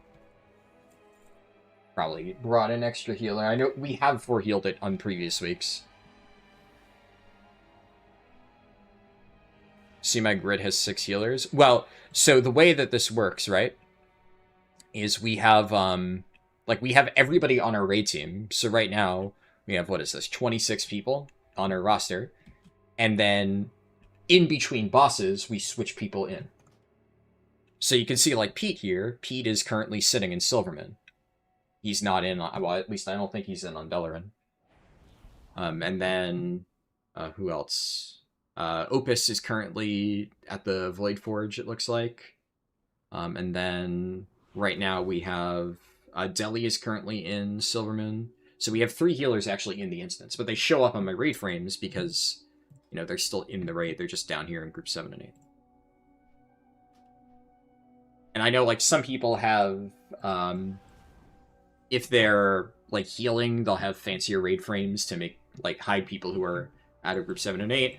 It does not matter for me, like, as a tank, that never really messes with me. But if I end up raid healing, like, at some point in the future, maybe I will look into that, but right now I don't need it.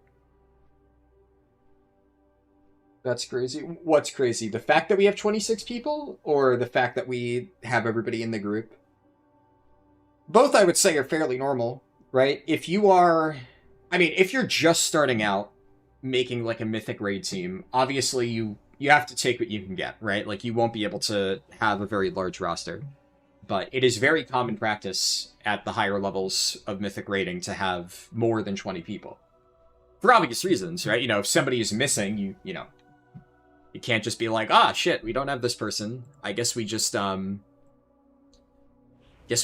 raid this week, right? You need backups. But then also, especially at an even higher level, right, you need different things for different fights. Now, in a perfect world, right, you know, you'd have 20 players who could play literally any role, any spec in the game, but that's just not realistic.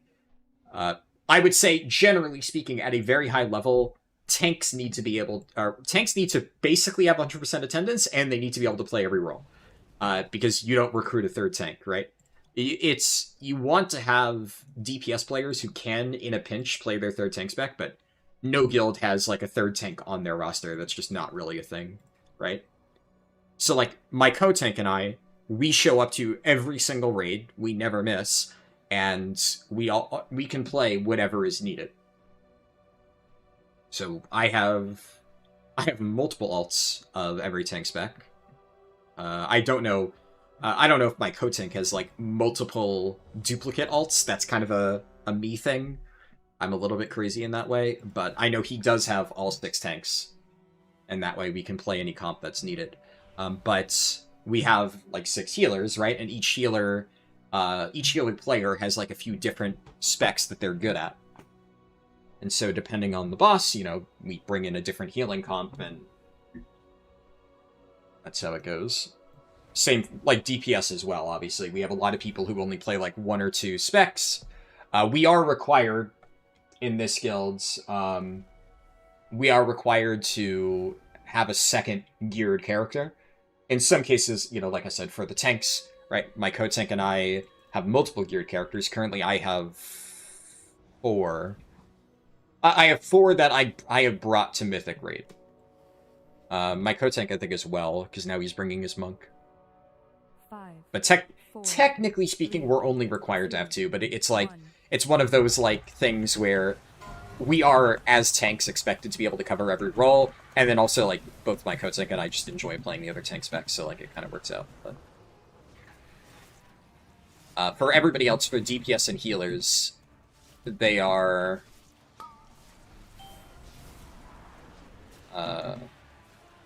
Phase?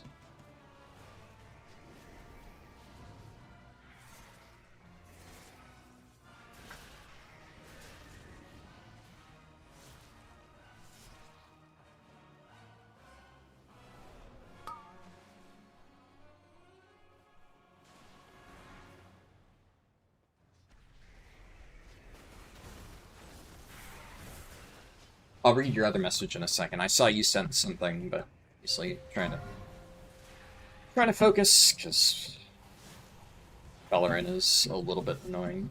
Okay, nice. Actually, I don't need to do the walls. Kind of works out, because Monk is pretty good for that. Hopefully this hits me as my co-tank. Alright, he's got this. Nice.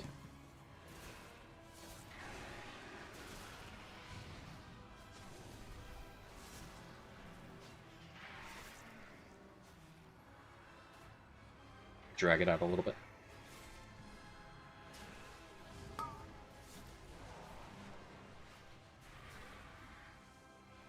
Light up front.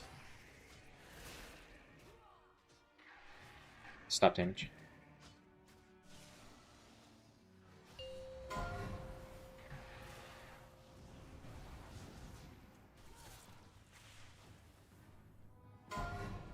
Five, 4, 3, 2. I didn't refresh my bone shield in time. It's fine. Just a little bit of... I also... Oh, fuck, I just realized I potted on pull. Ah! It's so annoying trying to remember that. Normally our officer screams, don't pot, no pot, and I'm just so used to that I forgot. That's still something needed.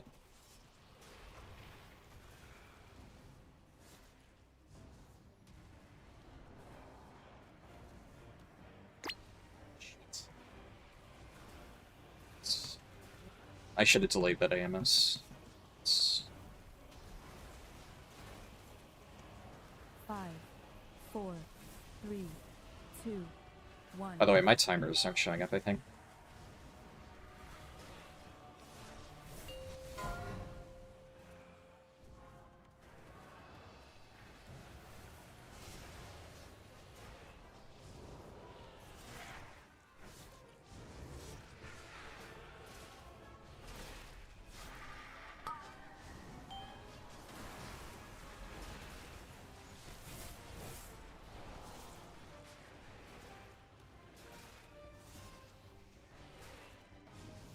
We have too many dead, I think.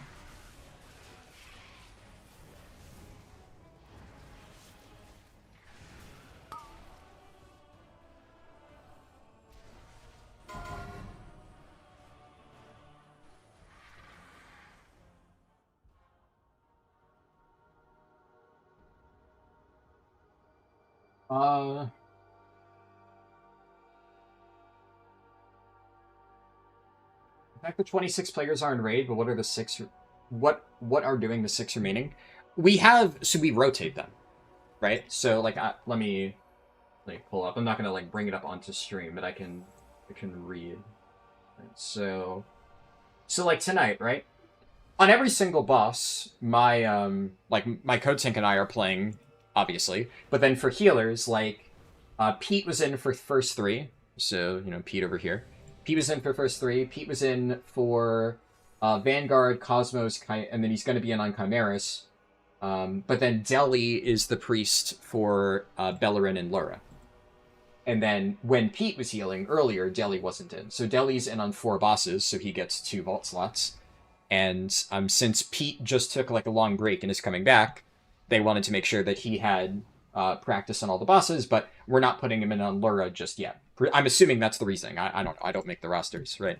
And then, like, we have we have a Boomkin and an Ardruid.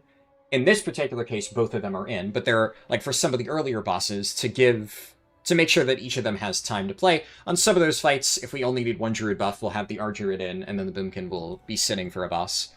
And then every time we get to a boss, we just drop a lock closet, we summon in the people who are assigned for that, and then the people who are sitting for that boss will just teleport out. The idea is that, like, outside of obviously, like, tanks, right? So outside of tanks, who obviously need to be in on every fight, we want to make sure that all 26 people on the roster have an equal amount of playtime across the bosses. Now, there are definitely some cases where a fight will require a specific person, like a role. So, like, a good example is we have a few people who on Lura are the crystal carriers. Like, on Prague, they're the ones who did that mechanic. I'll take here.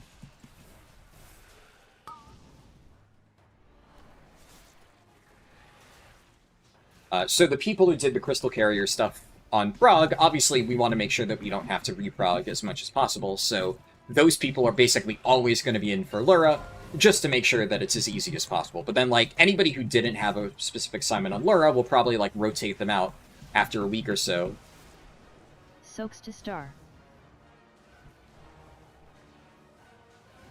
Either.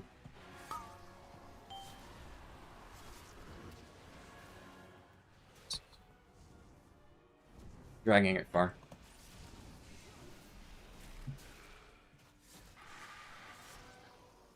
But yeah, so I would say there's, like, the main reason to have a big roster is obviously on Prague, you do need to rotate people. Different people are required for different fights, which inherently means that you need to sustain a big roster. And that because you need to maintain a big roster, you want to make sure that, you know, you get all those people to play even on farm. Even when it isn't necessary, obviously, if they're going to be needed on Prague, it would be, I guess, like, for lack of a better word, it would be a massive dick move, right? If you told somebody, like, hey, we only need you to play on Prague, and then for the next, like, 4 months, you know, you can ride the bench, right? We don't want you here. Especially because a lot of times, you have 26 really good players, and they are all, like, valuable members of your raid team. You don't want to, like, tell one of them that they have less of a chance of, like, getting farm runs done than another. That would be kind of rude. Anti-magic zone. Am I Nighttime Berserker. So that's why we do Personals. 4, rotations the way we do. 2, 1. And then also because we have two sets of runs, right? We do we're doing a full clear today and we're doing a full clear tomorrow. Soaks to square. We want to make sure that we have people who have different alts that can cover different roles. I'm gonna be able to soak very little here.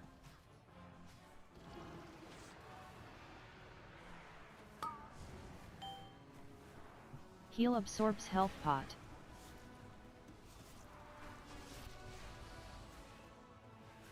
This is probably Brewmaster's weakest fight. Yeah. That's just rough to live. Burst magic.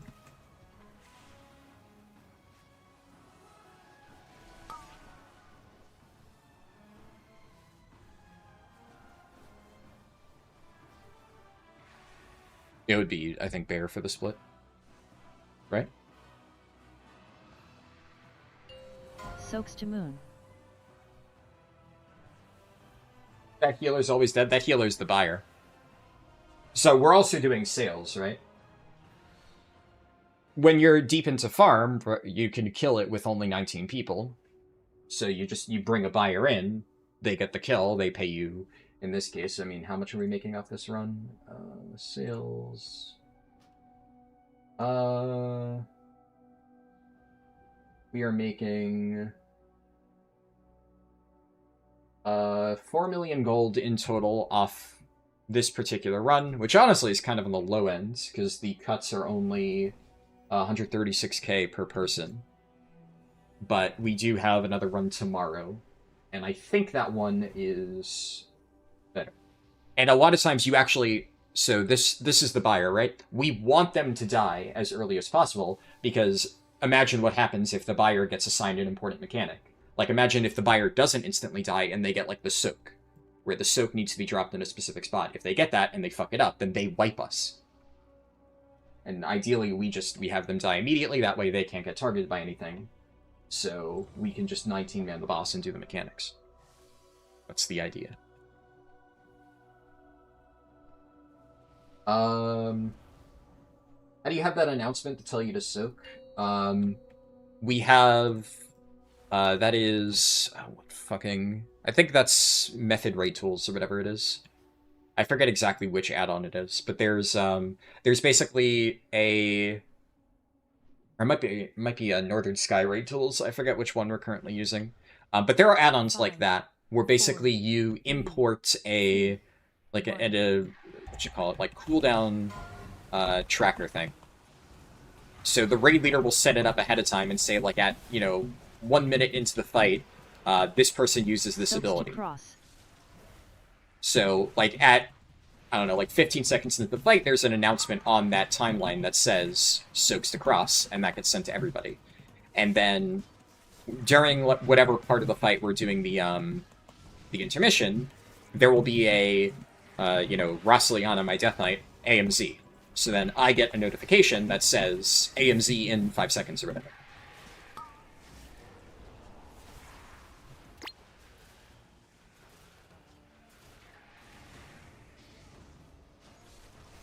Definitely, if you're trying to like lead a Mythic raiding guild, that is a good thing to get used to.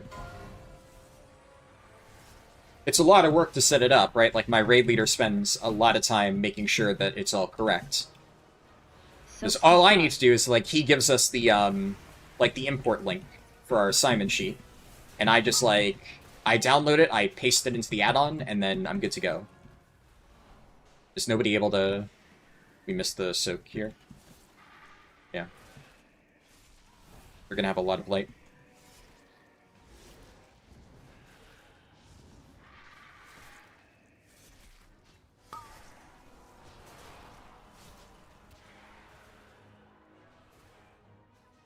Full stop DPS. We're very low. Phase the boss.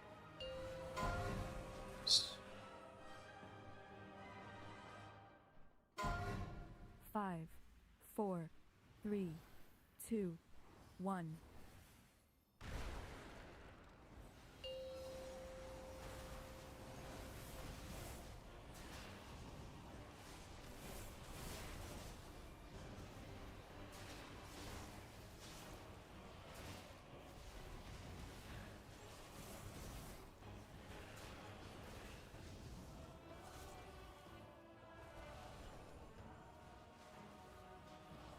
Anti-magic zone. Can't time that well.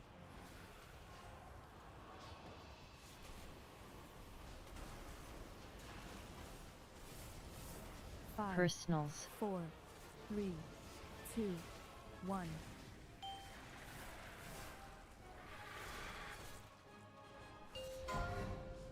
Soaks to square.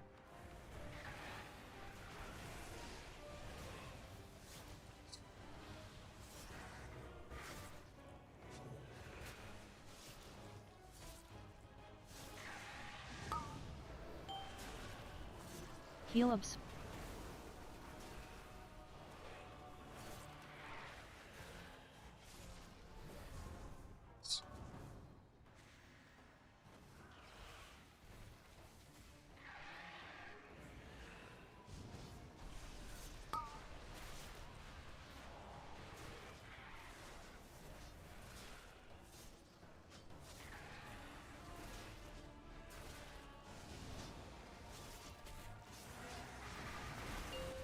Soaks to moon.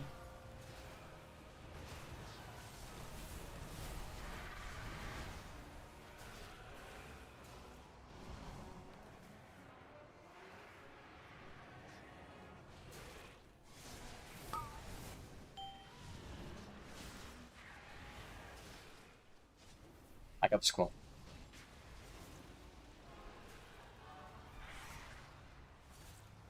I got boss. You clear the path.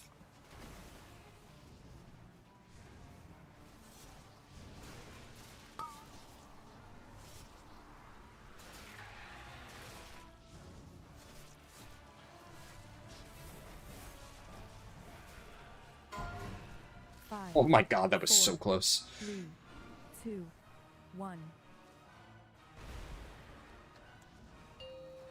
Holy shit. That was razor's edge.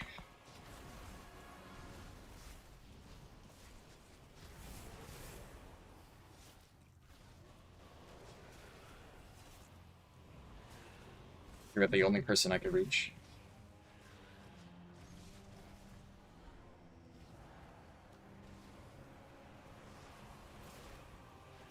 Oh. Still alive.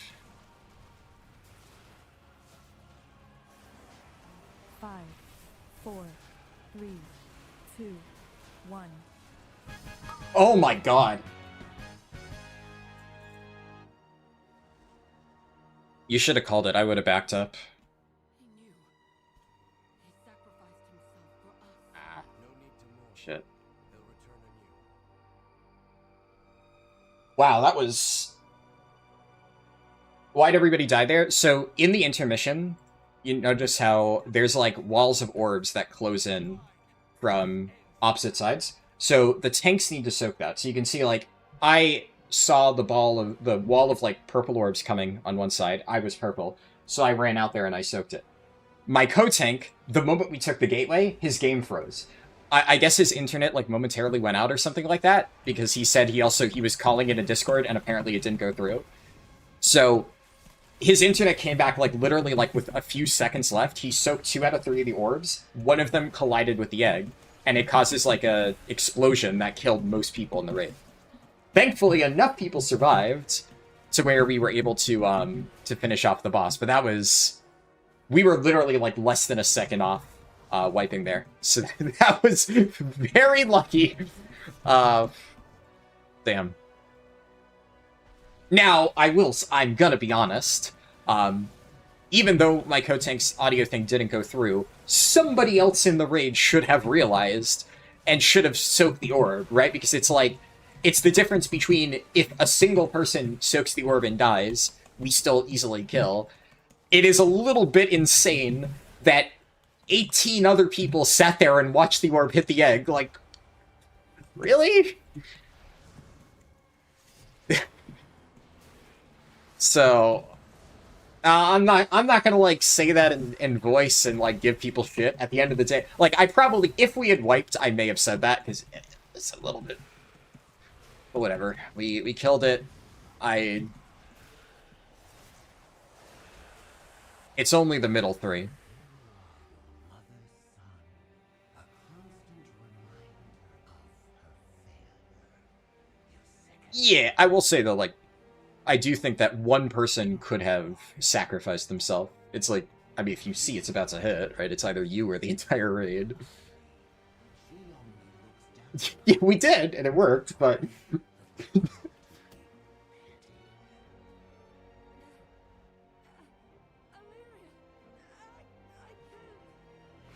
I did, in that case, somebody actually had said something like, oh, you know, I'm pretty sure if I had tried to soak that, it would have killed me. So I did chime in to voice and say, well, you're not wrong, but also, like, you know, take a bullet, do a Mr. President play to make sure that we don't all explode.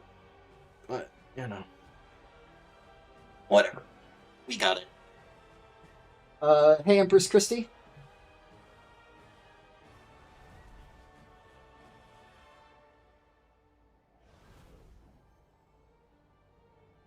Yeah, tools like that are really useful, honestly. That's one of the reasons why Blizzard's been, like, doing their war and add-ons thing.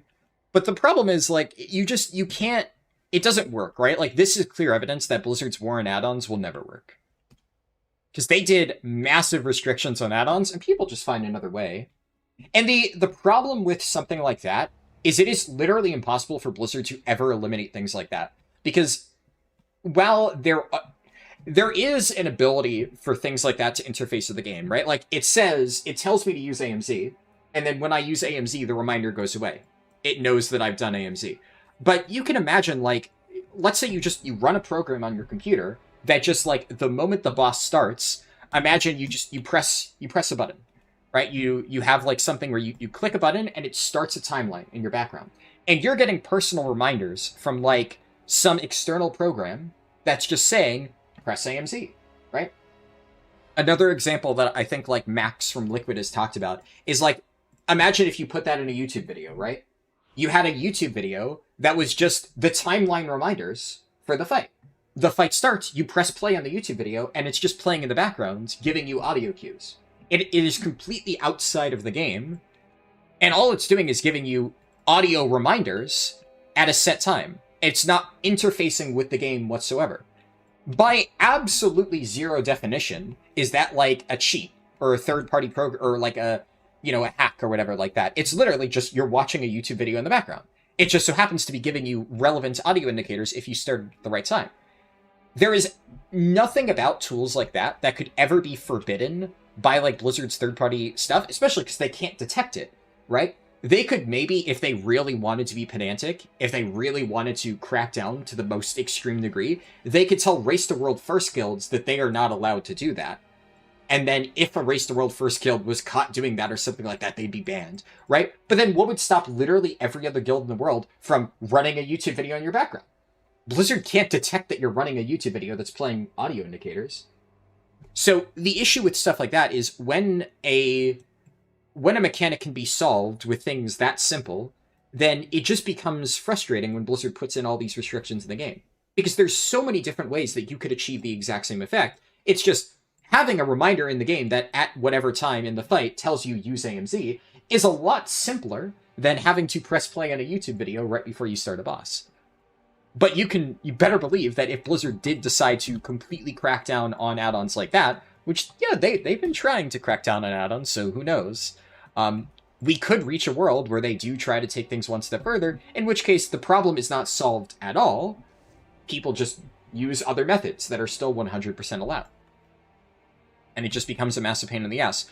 A lot of the stuff that people have had to do this expansion to get around the add-on restrictions has been like that, where you have to use a loophole where it's like, this is allowed by terms of service, it's 5 times more annoying, and it achieves the same effect.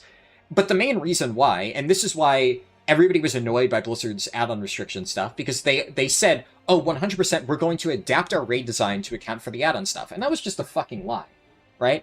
Lura is not Blizzard adapting to a removal of add-ons. There's multiple mechanics on Lura that just require add-ons.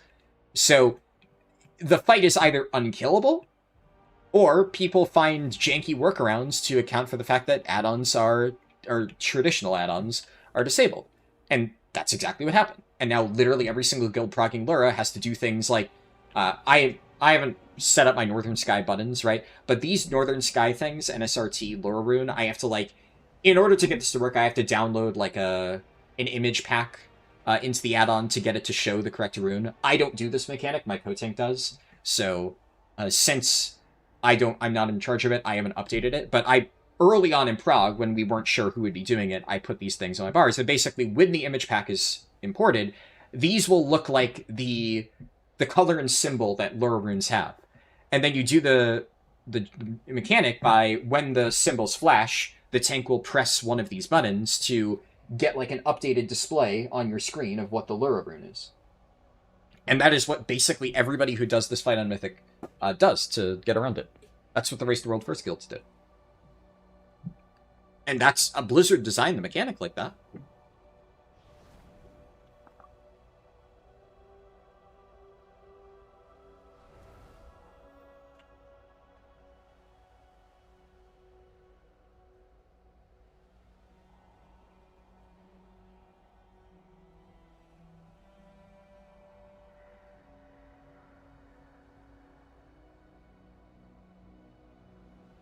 We're figuring out add-on stuff now.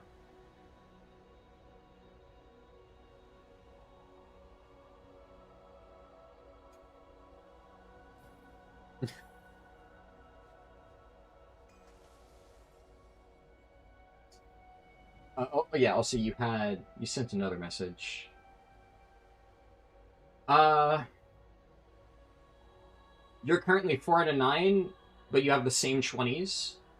I'm assuming by same 20s you mean you have the same 20 people. And yeah, a lot of guilds are like that, right? That, I think, is one of the biggest hurdles for raiding. The problem is, like, a lot of people want flexible Mythic raiding, and you look at a fight like Rotmire, and I understand why people like Rotmire existing. Like, the flexible Mythic makes this boss really easy. And I don't know, I'm kind of torn, right? Because I have seen a lot of people say that they think that Mythic raiding should be flex like Rotmire is. The problem is, there's a reason why Mythic raiding is a fixed 20-player amount. It's impossible to balance flex Mythic raiding to any reasonable degree. The reason why Rotmire works is because it's just tuned to be really easy. And it was designed to be, intentionally tuned to be really easy. So, there definitely are going to be breakpoints where having more or less people makes the fight easier.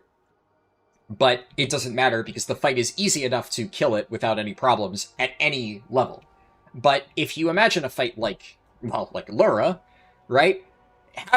Lura is probably an example where having more people would actually make it a little bit easier, right? Because you have less, well, it depends, right? So there's two ways that Lura could work. Like, I guess, better way to describe this. How would you tune Mythic Lura with Flex Raiders? Think of the crystal mechanic. There's two ways you can tune the crystal mechanic. Either, depending on the number of players you have, 15 or 25 or whatever, you get more or less crystals. In that case, you would actually want to run the least amount of people on Lura. If you can just remove an entire crystal from the fight, that just makes the fight so much easier. In fact, if you imagine a world where if you have, 17 players, you lose a crystal. But, going down to 15 players doesn't lose a crystal. Then 17 would now be the perfect amount of players that every guild wants to have. Because that's, the most amount of players that you can run with the minimum number of crystals. But then, on the inverse, what if the way you change it is you don't lose any crystals, right? The amount of crystals stays exactly the same no matter how many people you have in a raid. Well, now suddenly you probably want to run 25 people, assuming we have the same 15 to 25 scaling of Rotmire, right? Because in that case, you want more people who aren't holding a crystal to be present in the raid. That way, there's more flexibility for other people to do mechanics, so the people who are doing crystals can just focus on doing their job. And how do you tune around that? You can't, right? So there are a lot of mechanics like that, especially on harder Mythic boss fights, where it needs to be tuned to a very specific amount. And the ability to bring more or less people will massively change it. And look no further than any guild who does, early in the tier, week 1 AOTC, knows exactly this problem. Every single tier, Like, we ran into this issue a lot on Illyria. Illyria had, like, certain breakpoints where the scaling on certain mechanics at, like, high player counts was really, really, really brutal. And it would just start one-shotting people who didn't have, like, enough item level.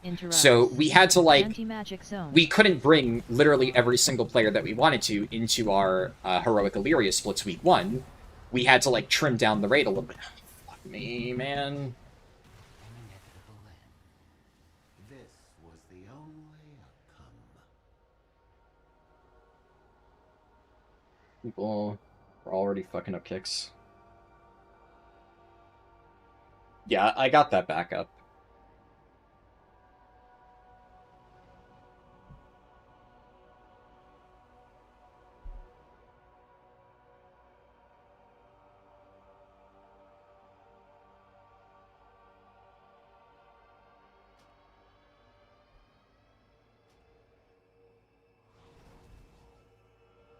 Yeah, I think I made my points. I will say, one of the biggest issues with running your own Mythic guilds, and I'm speaking from experience because way back in ye olden days, I used to run my own Mythic raid team. Way, way, way back in the day.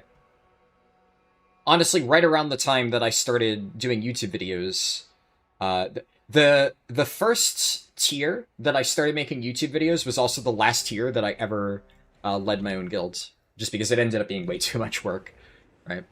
It also, at the time, it got a little bit awkward, right? Because I did not expect my YouTube channel to, like, blow up when I started making videos. So I ended up in this kind of weird position where a lot of people wanted to join my guilds because they liked my speedrun videos, and then I had to tell a lot of people who enjoyed my channel that they were not allowed to join the raid team, right? That, you know, we didn't have room for them. And, Interrupt. you know, it's the reality of leading a Mythic raid team, especially if you're trying to be at all competitive, is that you gotta bench people, right? Like, you can only go so far with the same, yeah, we got it. You can only go so far with the same 20 people. Especially if those 20 people only play one job. And there's a lot of people who do that, right? A lot of people enjoy just... They raid Mythic with, like, their 19-player friend group, and they get as far as they can every single tier. Sometimes they don't have, like, enough people available, and they stop raiding, and then they try it again the next tier, and that's fun for them. And they usually don't get cutting edge, and that's okay, right? And obviously, to each your own. If that's what you're trying to do, there, you know, absolutely nothing wrong with that. That's how a lot of people play the game. The problem is, obviously, I have for a very long time wanted to get cutting edge every single tier. I got cutting edge a few tiers before. Well, way back in the day, like when I was in high school, I used to lead like AOTC and low Mythic guilds with my friends. And then once I went to college, then I started trying to join like actual raid teams and whatnot, and start progressing. We don't have Master Percent. Glaives. Yeah, so when I went to college, right, I wanted to start progressing, I started getting cutting edge, and then when eventually, like, a bunch of my friends came back to the game, and they're like, hey, you know, are you gonna make another raid team? And I said, sure. And, like, a few different tiers, I made my own raid team. Obviously, now the goal has shifted. Right now, I want to get cutting edge every single tier, even if I am making my own raid team. Now, I will say, I never managed to. I have never... That is one thing I can say I've never done, and honestly, I don't have any intention of ever changing that, right? I've never led a raid team to cutting edge. Those, like, friend guilds that I led, even afterwards... Definitely my final tier leading a guild, which was Castle Mathria, which was around the time I started my YouTube channel. I'm very happy with what I managed to accomplish, right? Especially because, like, pretty much all of my friends, all of the people who were helping me run the guilds quit the game in Shadowlands, because they were just... I mean, Shadowlands was a shitty expansion. So I pretty much single-handedly led a Mythic raid team through Council of Blood. When everybody was burnt out, I had to do all the recruitment, all the management myself. I created that guild that tier, right? It was a new guild from scratch that I made, because I had been raiding on my own and getting cutting edge throughout BFA. So then end the BFA, a bunch of my friends come back, do expansion. Are you making a new team? I say sure, right? But then one of the other issues, like I said, is I started making YouTube videos. I had, I assume no Adolf, I'm not doing Crystal, right? Okay. Yeah.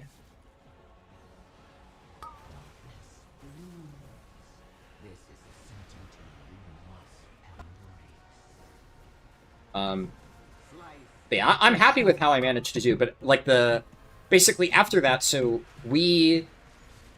honestly, I got burnt out. I got burnt out on Castle Nathria. I kind of expressed this to people on my team at the time, that I was like, look, I'm getting burnt out. I can't continue to solo lead this. And I think everybody understood. If I recall, a bunch of other people decided to take a break as well, but like, I gave people heads up that, like, after this boss we'll probably be stopping. I said, you know, send out applications. If you need a recommendation, I will, like, personally write each and every one of you recommendations for people who applied. And then I took a break. That was around the time I started playing Guild Wars 2, right? And then after I... Okay, I think... Did we get it? Somebody just...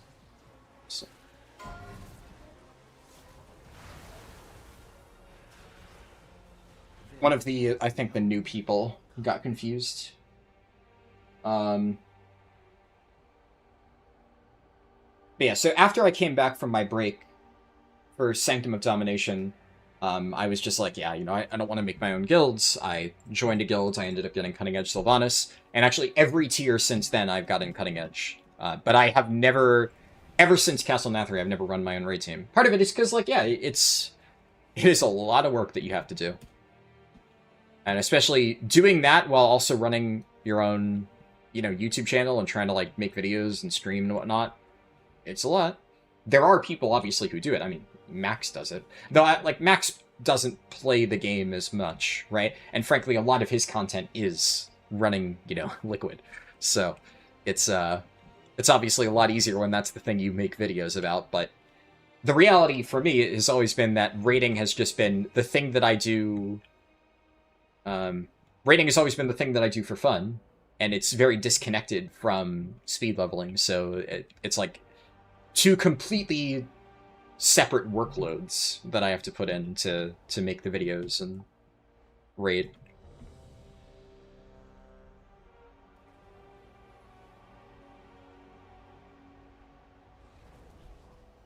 Hopefully everybody has their stuff figured out by now. Definitely don't want to... So far, this Reclear has actually been pretty good. We're on pace to finish an entire hour before we're,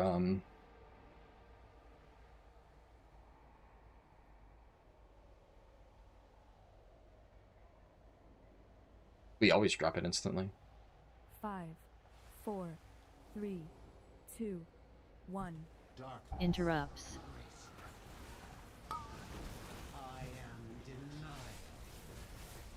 I really, really, really hope that we just have a clean Lura, and we're not stuck in fucking hell for, how is that on range? Stuck in hell for another 2 hours, that would be great. Just to give me time to, check my European vaults. Memory game.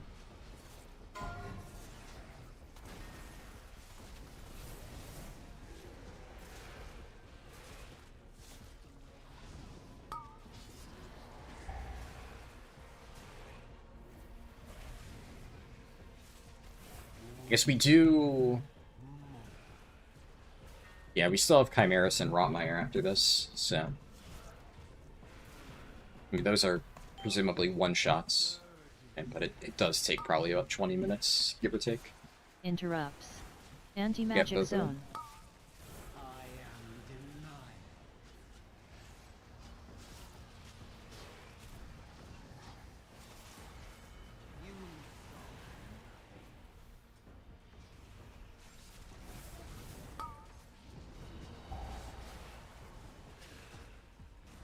Glaives.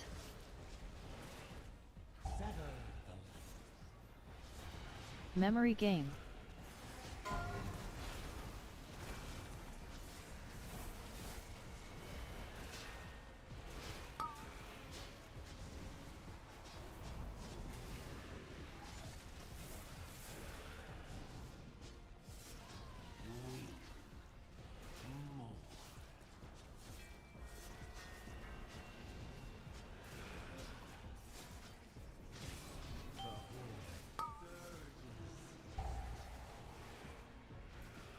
Interrupts. I am denial. Gorfiend's Grasp. You solve me.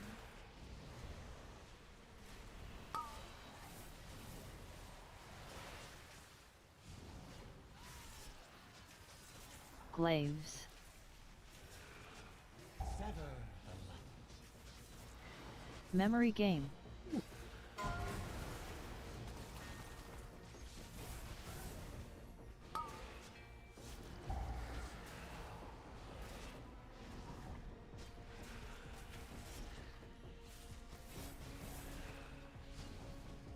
Weep. More. Get Crystal.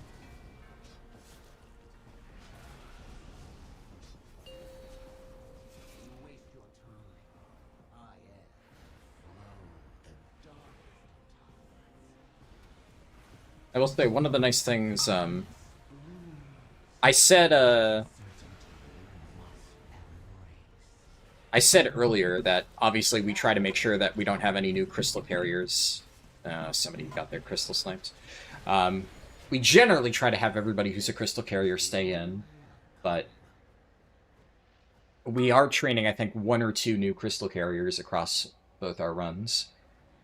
So in this particular run, the way that normally it works, the way that it worked in Prague is 2 of our P1 crystal carriers handed off crystals to me and my co-tank. But the person who did the crystal handoff to me for, or like on Prague is, they're not in this particular split run. They're only on the other split run Lura. So we have a new crystal carrier, and presumably, so they get more practice, they are doing the crystal entirely during P2, or, well, intermission. So I don't need to do the crystal at all in this particular split, which is, yeah. It's chill, less work, can't complain.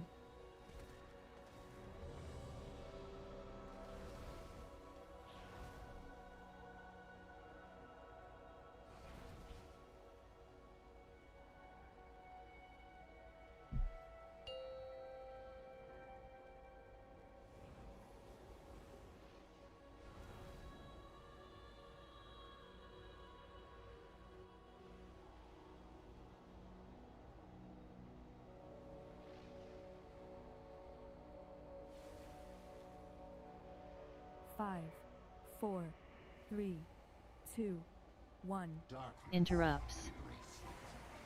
I am denial.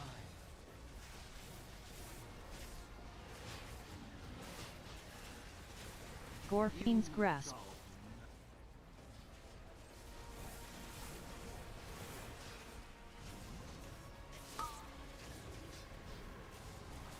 Glaives.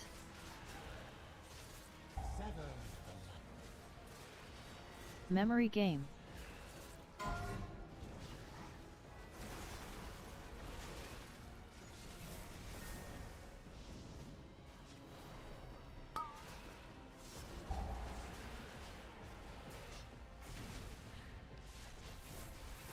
Weep. More.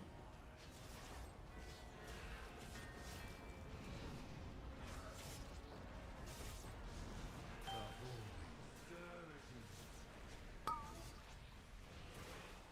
Interrupts. Anti-magic zone. I am denial.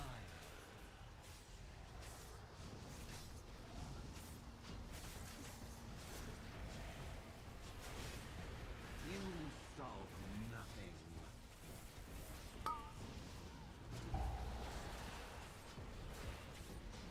Glaives. We're so lucky that the missed kick just kind of shot off into nowhere. It didn't kill anybody. Memory Game. Honestly, that is maybe one of the things that has always surprised me the most about Lura. Like, this fight is so punishing in so many ways, and yet, if you miss a kick, it only fires, like, a directional shotgun blast.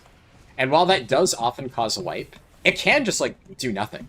You can actually just miss a kick entirely, and if it fires into an area where nobody's standing, nothing happens. And you just keep going. Which feels oddly forgiving. considering the entire rest of this fight's design. Interrupts. Not that I'm complaining, it's just I am denied. strange. Gorfiend's grasp. You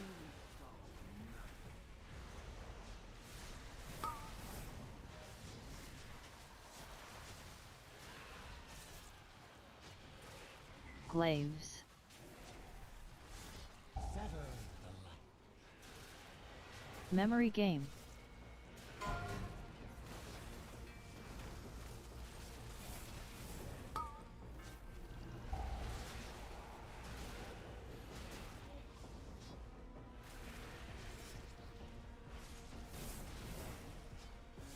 We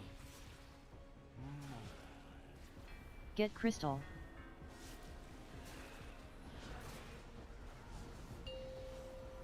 You waste your time. Dangerous handoff. Darkest of tides. Darkness blooming. This is a certainty you must embrace. Slice of shadow.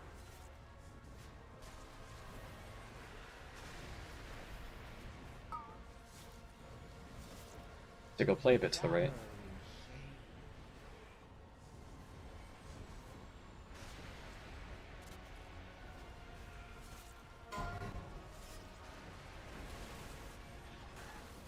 Who's marked here? Enough. The dark Yeah, it's answer. Can you hear it? Left of marker. Soak star.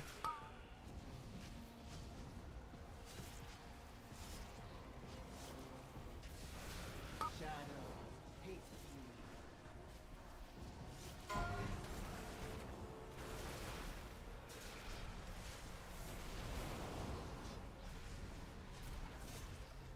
Darkness will. On marker. Anti-magic zone. Soak star.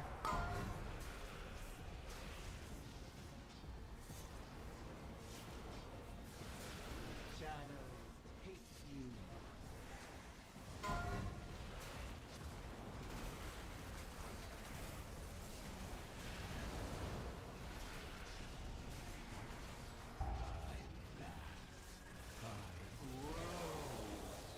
Right of marker.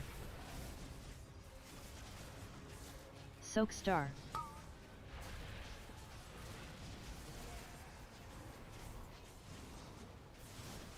Shadows hate you.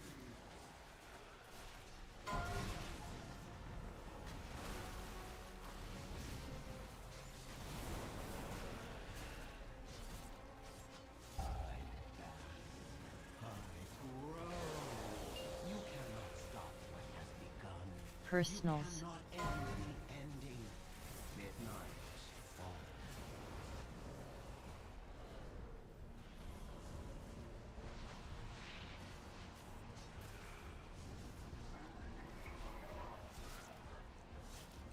Red. Soaks. Shadows take you. The sun falls.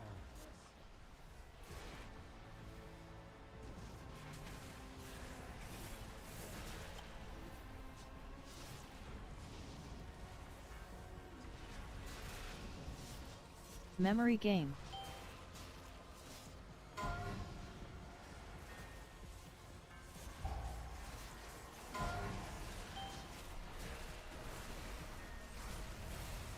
X over here. There. The sun falls.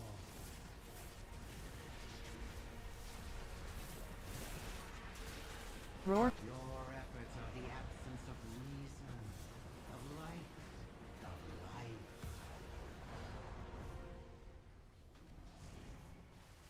Memory game.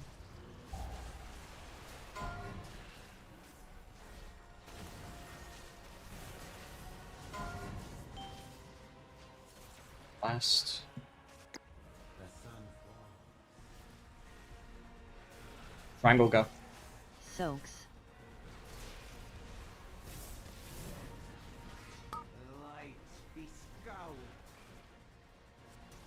Oh, Jesus.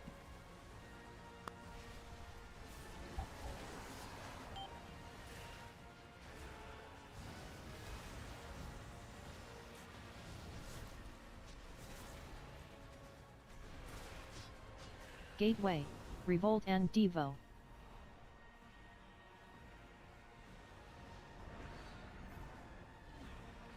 Anti-magic zone. The end is around. Extinguish your Give me sword. Blazes. Everest. shatter in shape. Personals. Move. No escape.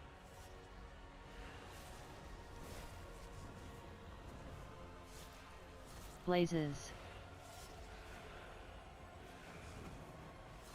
Slice of shadow.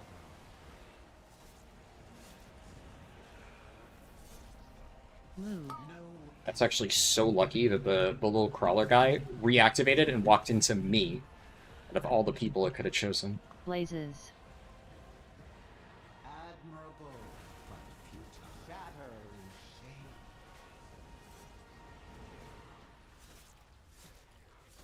Move. No escape.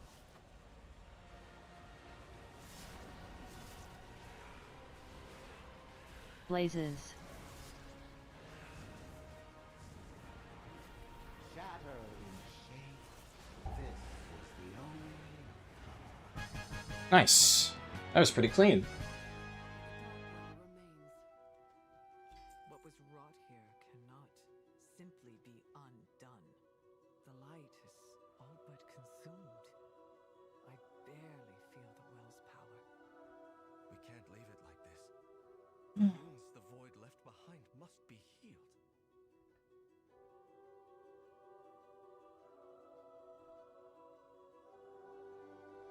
I don't know what I do. I don't think I got a better parse than normal, but I don't think I did bad either. Not bad, actually. Yeah. I got a 93. I'll take it.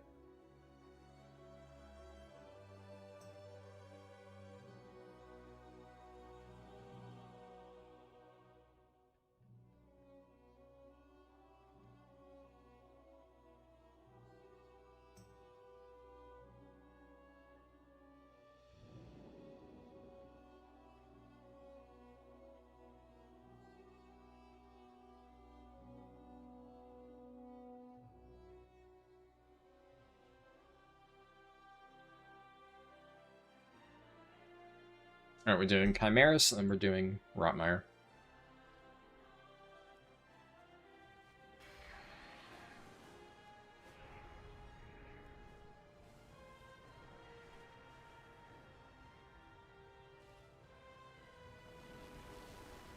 Oh, apparently we're doing a guild yap session.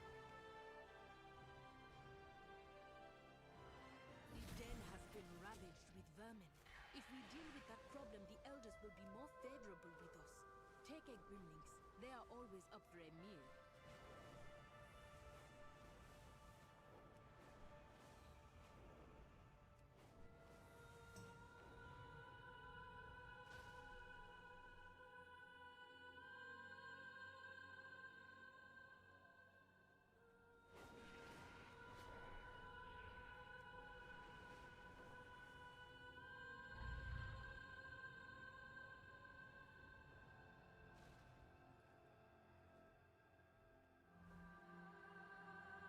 Oh, we didn't even have Hunter or Monk buff. Okay, yeah. I definitely feel good about 93 there.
A revolt. This one was allowed to grow for Revolt, do I have time to grab coffee before you're out? transformed it into something terrible. Oh yeah, I was wondering if there was time before then, but I can wait. Only torment and rage. It must be stopped.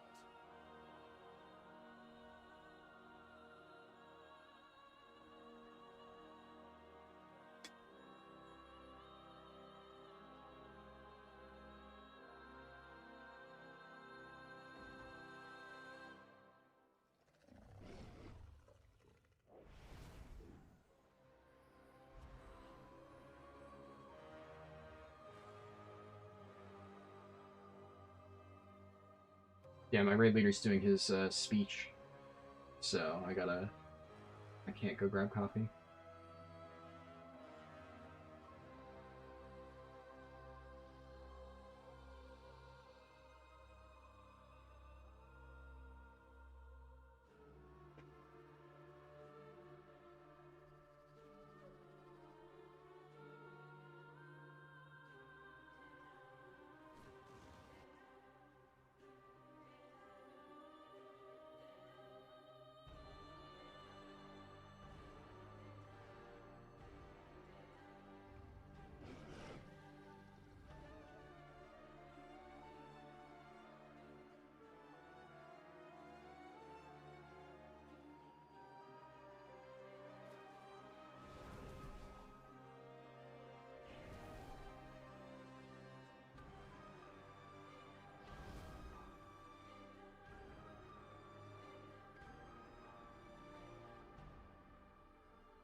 Apparently we're doing M+ testing soon.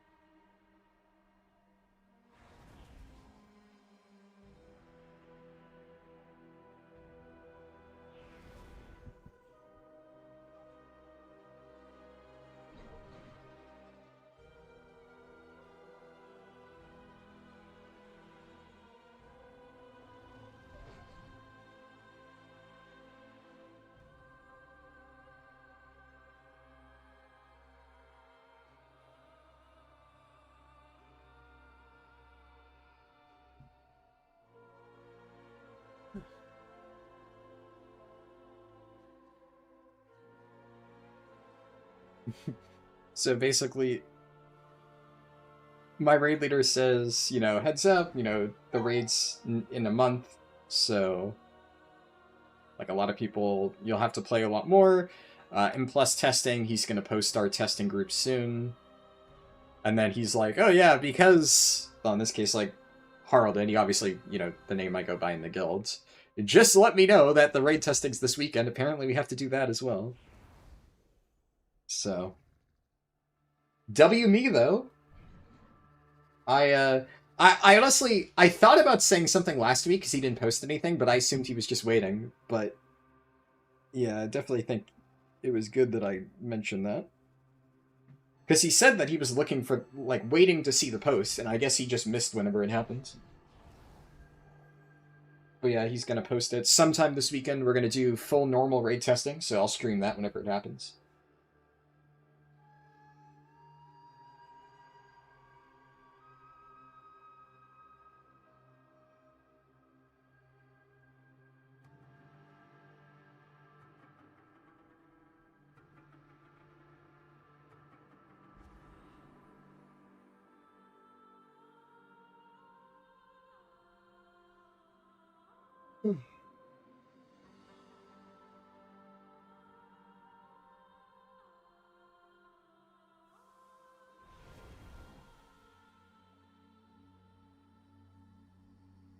We're probably going to stop doing full raid sales just because the prices are really low, and most of the gold comes from mount sales.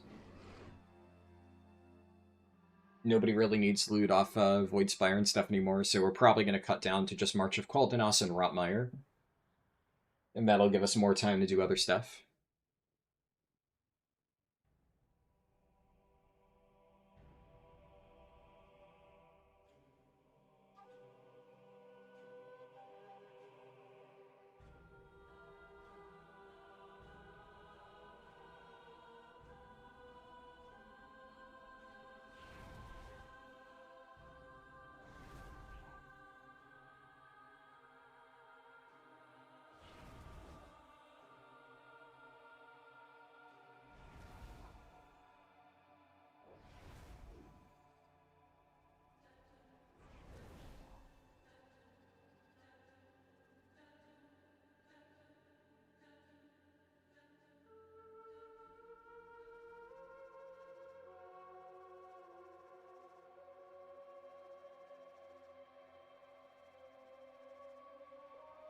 Apparently, we are only doing a single extra split run this coming raid tier.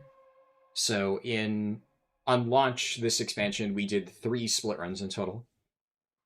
Rather, yeah, we did 3 runs and two splits with alts, so we had to have 3 characters. This time, only 2.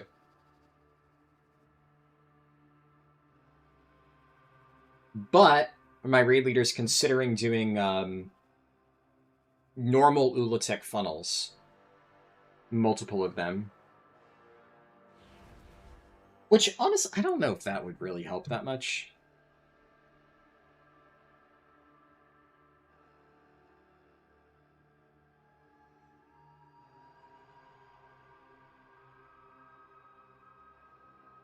It sounds like he's only considering it depending on if the trinkets are overtuned or something. And if we need, like, tier or something.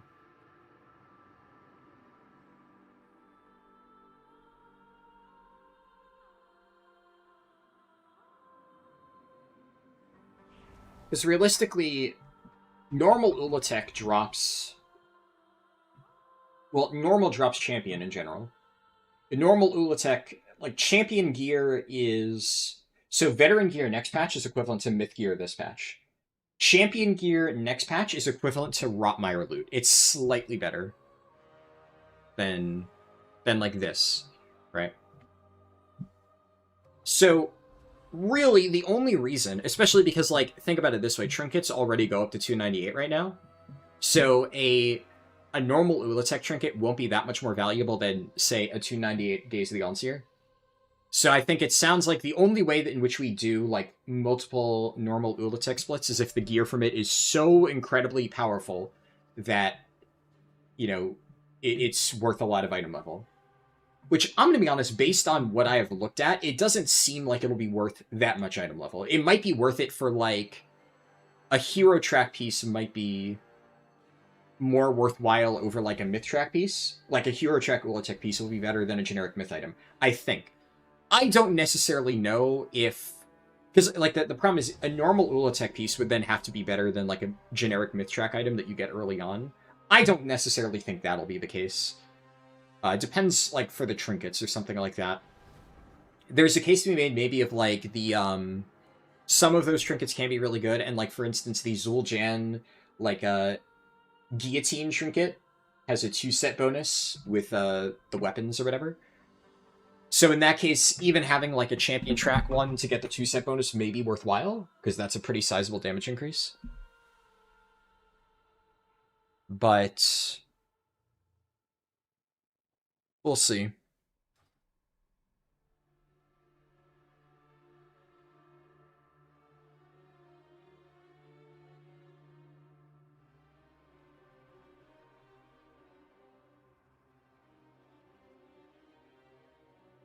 I'll say something, probably.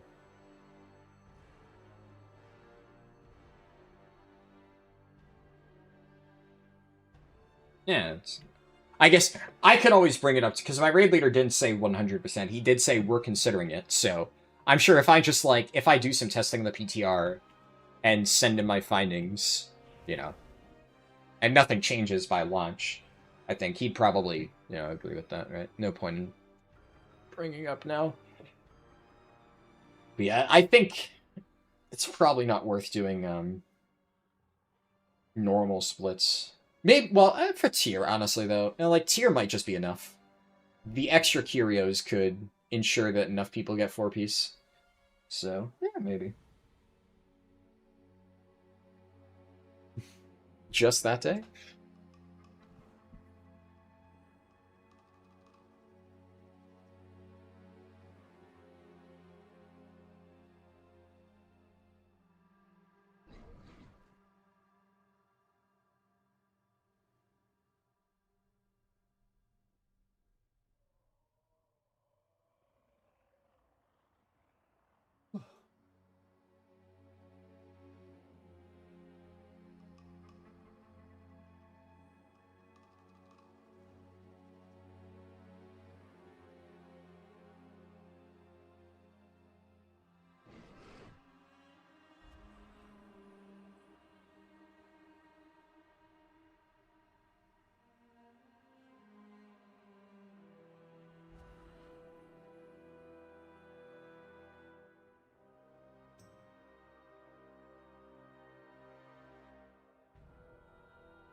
And we're finally pulling.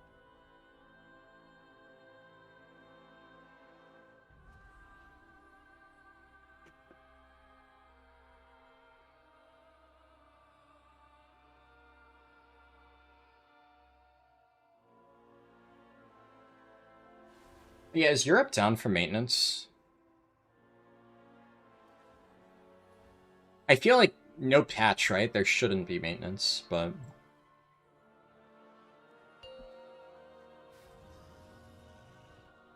I guess we'll see. There's honestly a chance that I will have enough time before, or because raid will be done early, to do like an extra delve or two on my druid, 4, which would be nice. 2. Because I have a lot of keys on my druid. So the main limiting factor for my druid getting more gear will just be I need to run enough bountiful delves to actually spend all my keys.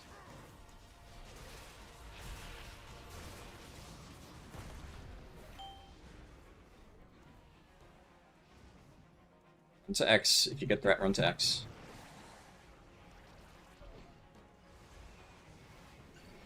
Little guys up.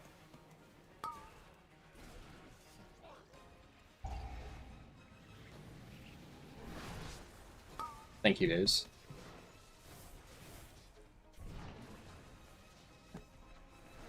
Like, multiple people call in voice, little adds up, and then, like, 10 seconds later, the Fury Warrior's like, oh, the little ads are up.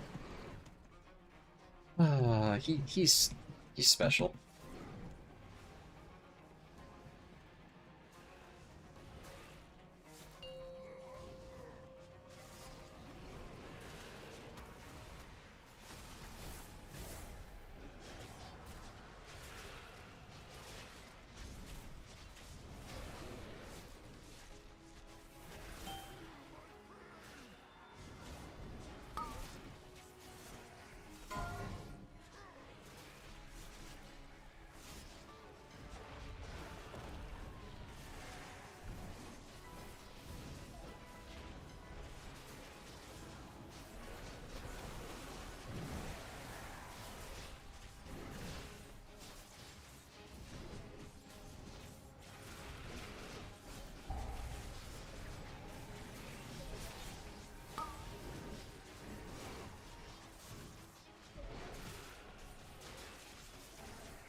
Dude, I started moving, and then I realized, wait, no, that's a terrible idea.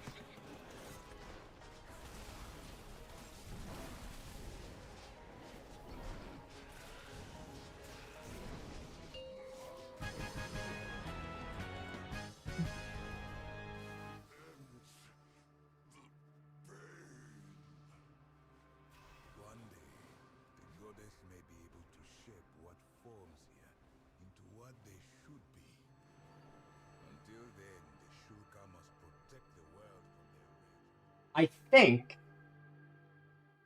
no, I was about to say I think I'm guaranteed to get the final item I need off Rotmire, which is the ring. I really need the ring. Let me double check. I don't have that, right? Yeah, because that's... one.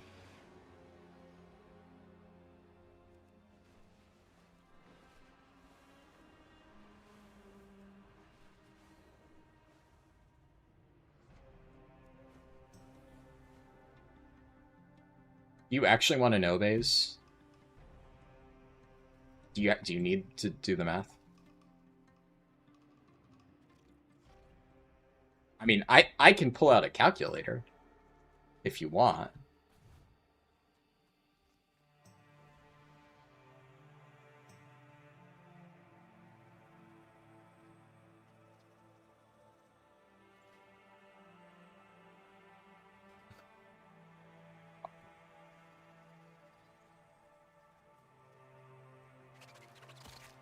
What are you doing?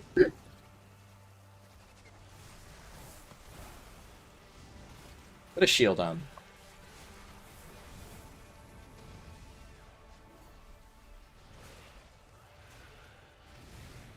Yeah, I saw a screenshot of you depleting a key on PTR. Uh-huh. Ah, okay, sure, sure.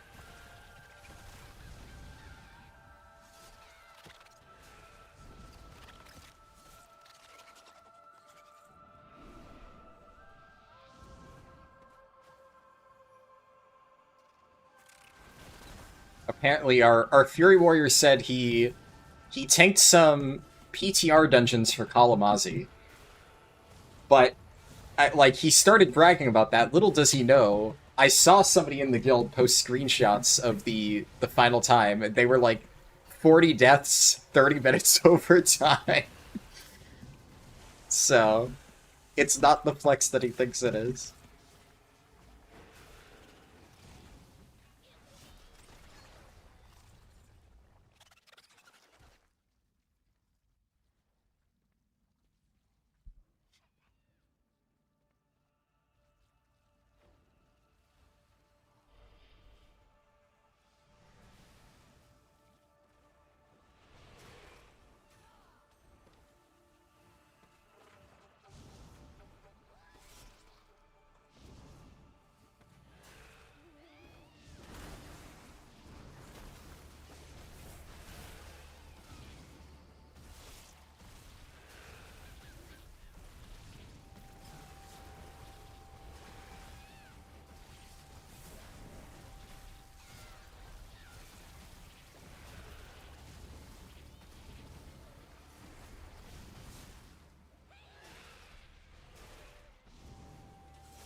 What do you still have, Merp?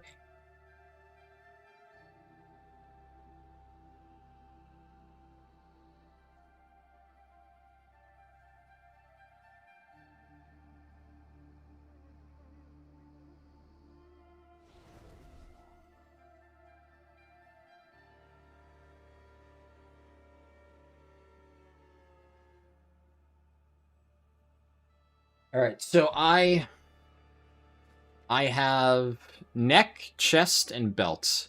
So it's a 50-50. I don't need the trinket. Don't need that at all.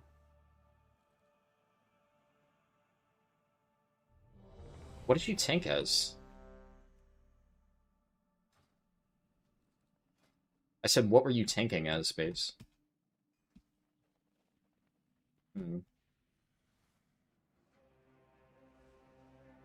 I mean, they did nerf Thane. I like, it depends on the dungeon.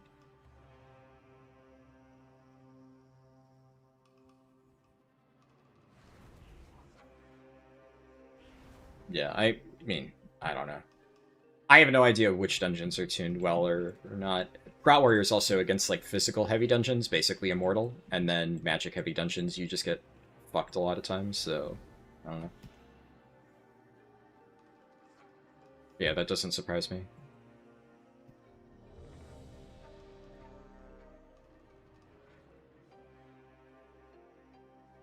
Revolts, I volunteer to babysit if you need.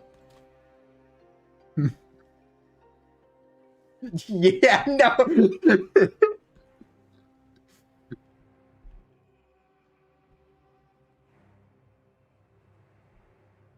Five, four,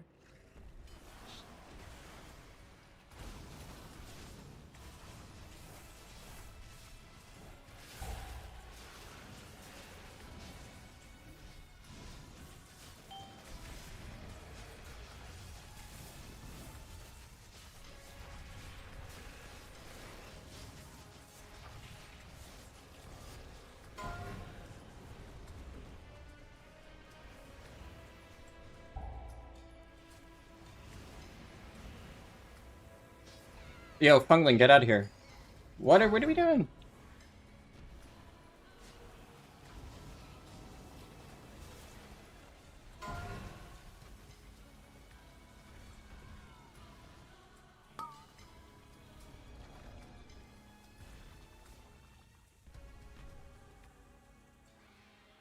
Man.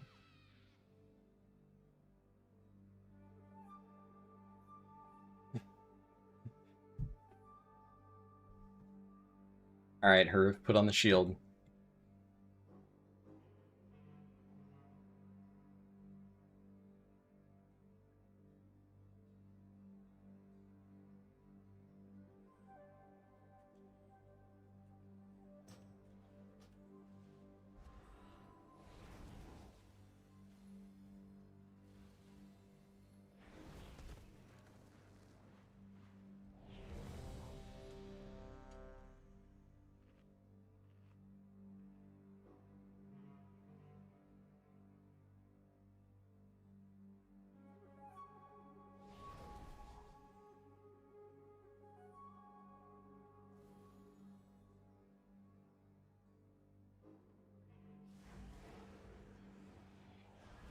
No, that's not a hearty feast.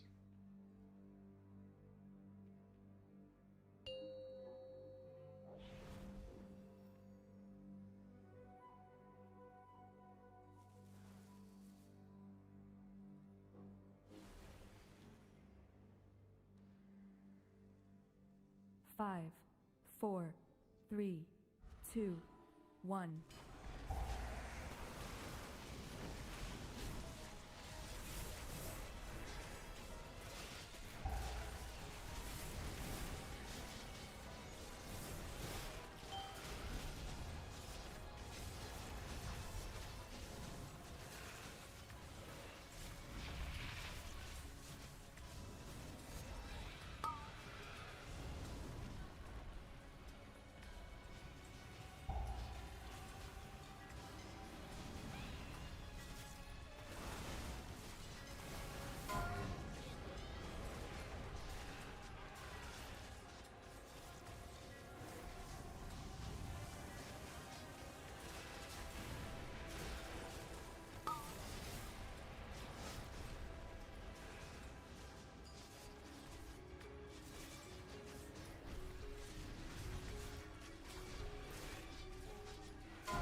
Yo!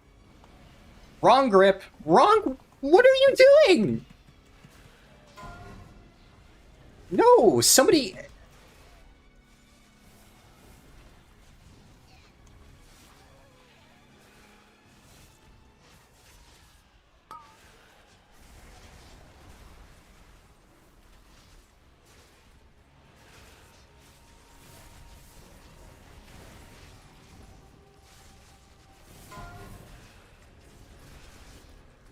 Jesus Christ, dude.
toss over to it.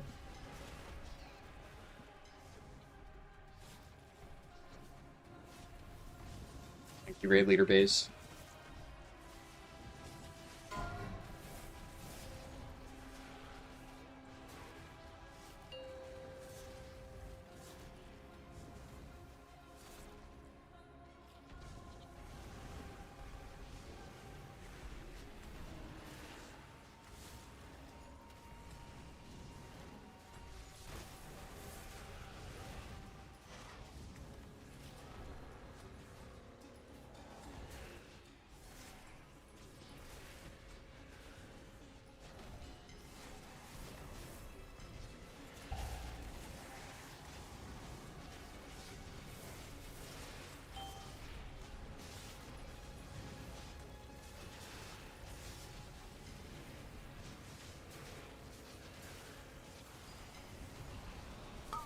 Drag it to the spore cap. Drag to the spore cap. Sporelings. Or shroomling. Whatever.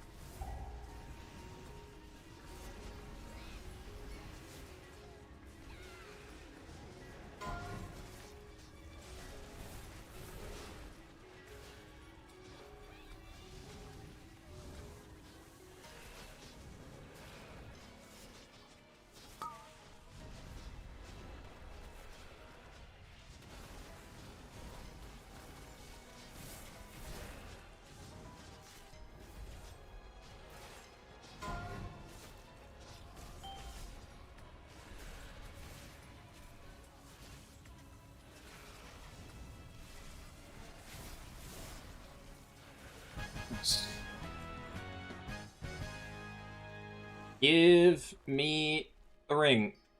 I got... Well, at least I'm guaranteed to get it next week.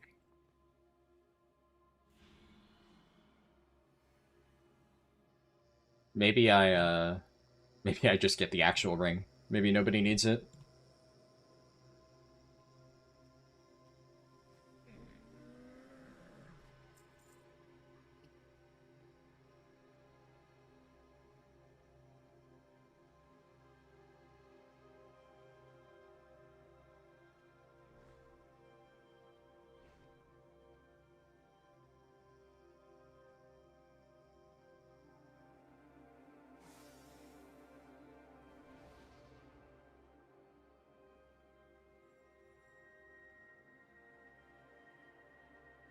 We'll see. I mean, I have to imagine at least, like, over half the raid is probably bonus rolled the ring by now, statistically. Okay. There's no way. Oh, that's tragic. 2 rings dropped. I got... 3 people needed it? I got the lowest roll. Fuck me. Well, okay. I get it next week. I get it next week. Literally does not matter at all.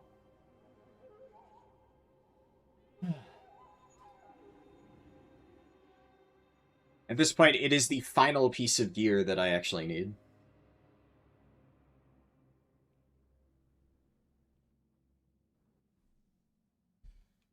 And then I can finally play Sand Lane. It actually, you know, it kind of works out well, because next week I get the ring. We're at the 14% buff. The week after that, we have the max 15% buff, I think. And I can finally, you know, I'll swap to Sand Lane and get, like, gigaparses. It'll be perfect. Finally a full bis.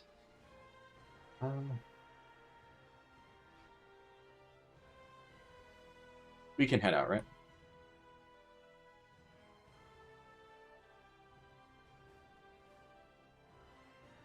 What'd you say, Rebel? I couldn't hear. Ah. Okay, Raid Leader said we're good to leave, but he said that he's about to ping us in the tank thread. So I guess we're probably gonna... Oh yeah, he's okay. He's asking us what days can we do, yeah. So apparently, because we might not be able to get everybody to make it to one day, we're planning on doing actually 2 different normal runs over the weekend. One on Friday, one on Sunday. And obviously, you know, we don't really have enough people to play tank, so we would need to be at both. So he's asking if we want to do that. One run would be Friday, one would be on Sunday. Which honestly kind of works because then I could play Blood DK in one of the runs, Guardian Druid in the other run. Get some practice on both of them. I think I'll probably play Druid of the Claw Bear for it, because I've been, for heroic testing, and probably for mythic testing, I've been running Loon's Chosen. But obviously I want to play like the tankiest build possible on regular testing, just to make sure that I live, or whatever. But for normal, I could probably run Druid of the Claw and fuck shit up.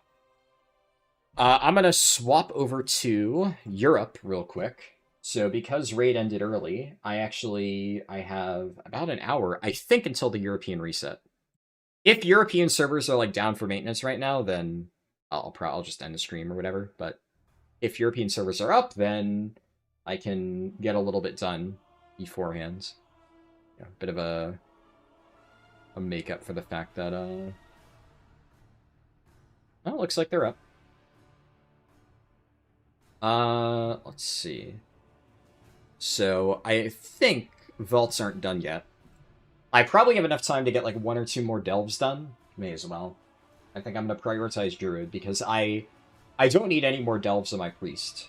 Like, I'll do Delver's Bounty next week just to guarantee it, but my priest does not need anything else, right? So there's just there's no advantage there. So let me just make sure. Yeah, so I ran my own key. I ran a +12 Zenus on my Evoker. I recorded it, but honestly, I'm probably not going to post the footage anywhere. Actually, it went pretty well, but it's kind of irrelevant. At some point, I am going to clean up the Mysara, but since it was my own key, and actually Nexus Point has pretty good loot. I didn't really get anything. I think, what was my bonus roll?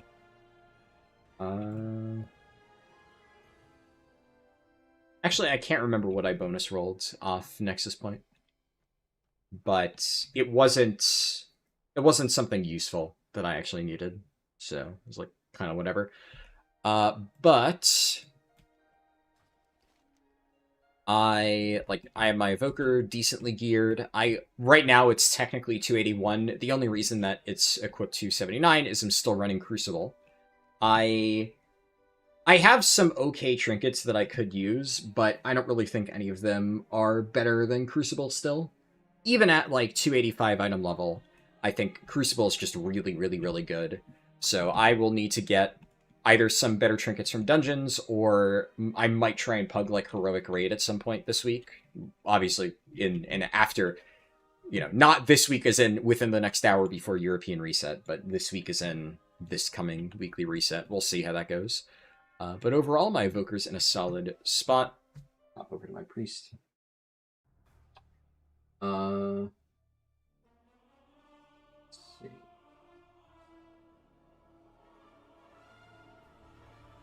Apparently my code tank might not be able to make it to one of the days, but yeah, either way, I should be able to help out for both of them. Works out. Okay, let's see. So, Disc Priest, I basically have fully ready to go. I was considering doing Keystone Hero earlier today. Unfortunately, now it seems like on Friday and Sunday, we'll be doing the normal run. So, it looks like the best time might be Thursday night, but it depends on whether or not I have the Follow the Arrow route ready to go for Alliance 10 to 80. Which really just means that tomorrow I need to get as much done on that as possible. And if I can get a lot of that stuff done, then maybe on Thursday night we do Disc Priest Keystone Hero. Otherwise, I don't know. Maybe like early Sunday, and then they're gonna do the raid later at night on Sunday. I guess what I could also do is like I don't need to stream it, right? So I could do it like early on Sunday, the Disc Priest thing, and then I could just stop streaming, and then as long as I've streamed one full normal clear, it doesn't really matter if I do the rest. We'll play it by ear. But yeah, you can see my Disc Priest. I've gotten a full Delve Vault here, so at the very least I will have... I don't need a socket, so I guess I'll take another bonus roll. I don't know. Like, I don't really need anything. The only item I would actually take from this is Ring is my only weak slot at the moment. I think it's actually literally my only champion slot outside of Crucible, which, same deal, I'm running this. I've crafted a weapon with Sigil of the Hunt, upgraded it. I have Hero Track wrists, which are, like, not great, but they're fine. Everything else here, fully upgraded hero. So, like, I'm all set. I have really, really, really good stuff on these characters. I even got this off one of the runs that I did a while ago. Pretty good ring. But this one's kind of yucky, so I'm hoping that I get one from Delves this week.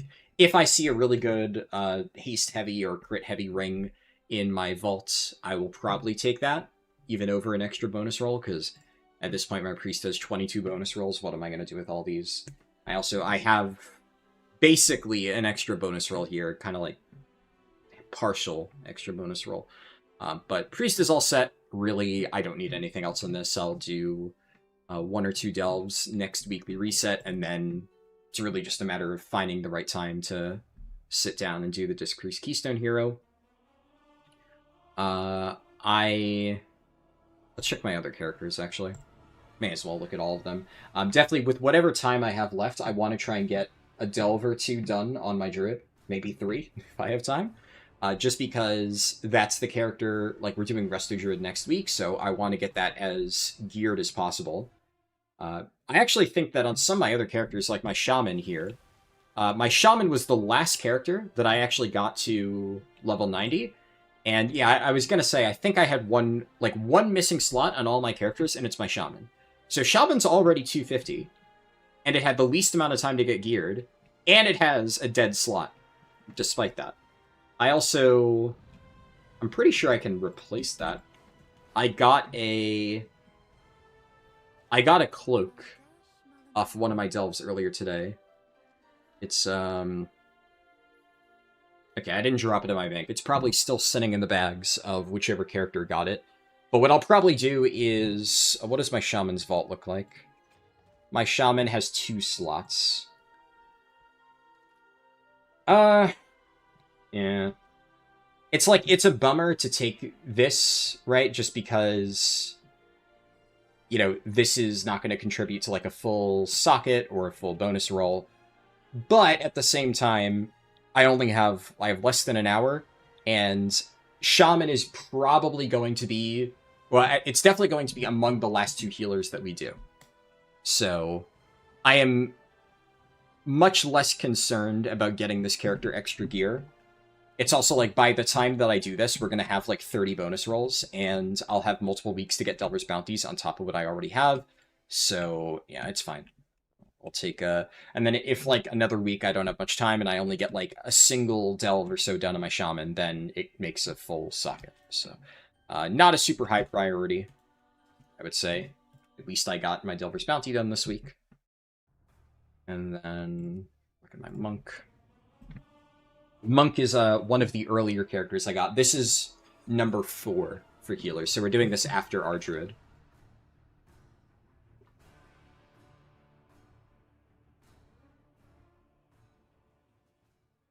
And I believe, if memory serves, my Monk has pretty good gear already. Yeah, 263.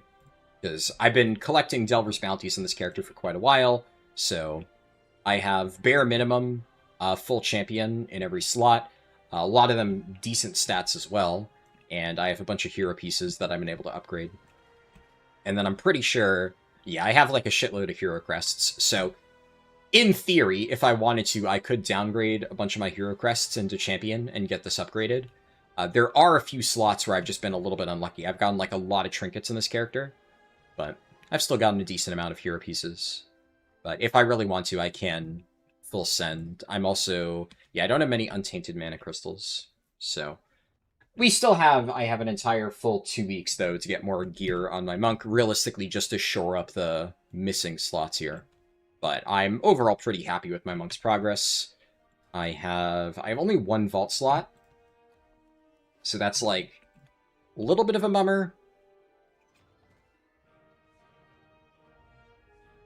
Yeah, honestly, I kind of want to get a second slot on this character. At least, bare minimum, it would be nice to get... Yeah, okay. I'll try and see if I can do that. I can't remember, have I done Legends of the Harrowneer this week? I think I did. Oh no, it says available content Legends of the Harrowneer, so I guess I didn't do that on this character. I'll check. Because if Legends of the Harrowneer is up, that's the fastest weekly to do. I can't remember what else I may have done. So I can knock that out. Then if I do one more tier 11 delve, then I have 2 slots, so that's like 2/3 of a socket, which, you know, it's not as good as a full socket, but it's also significantly better than 1/3. Okay, yeah, no, I don't know why it said timed content. I was pretty sure I did do Legends of the Harrowneer in this character. Okay. In that case... Yeah, I already did Holding the Line, Parhelion Plaza.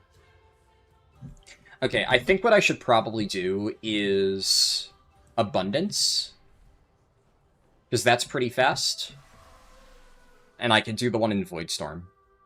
So that's 3 minutes, and I then do Sunkiller Sanctum, tier 11. That gives me 1 more vault slot, and then it turns one of my vault slots into a tier 11 delve slot.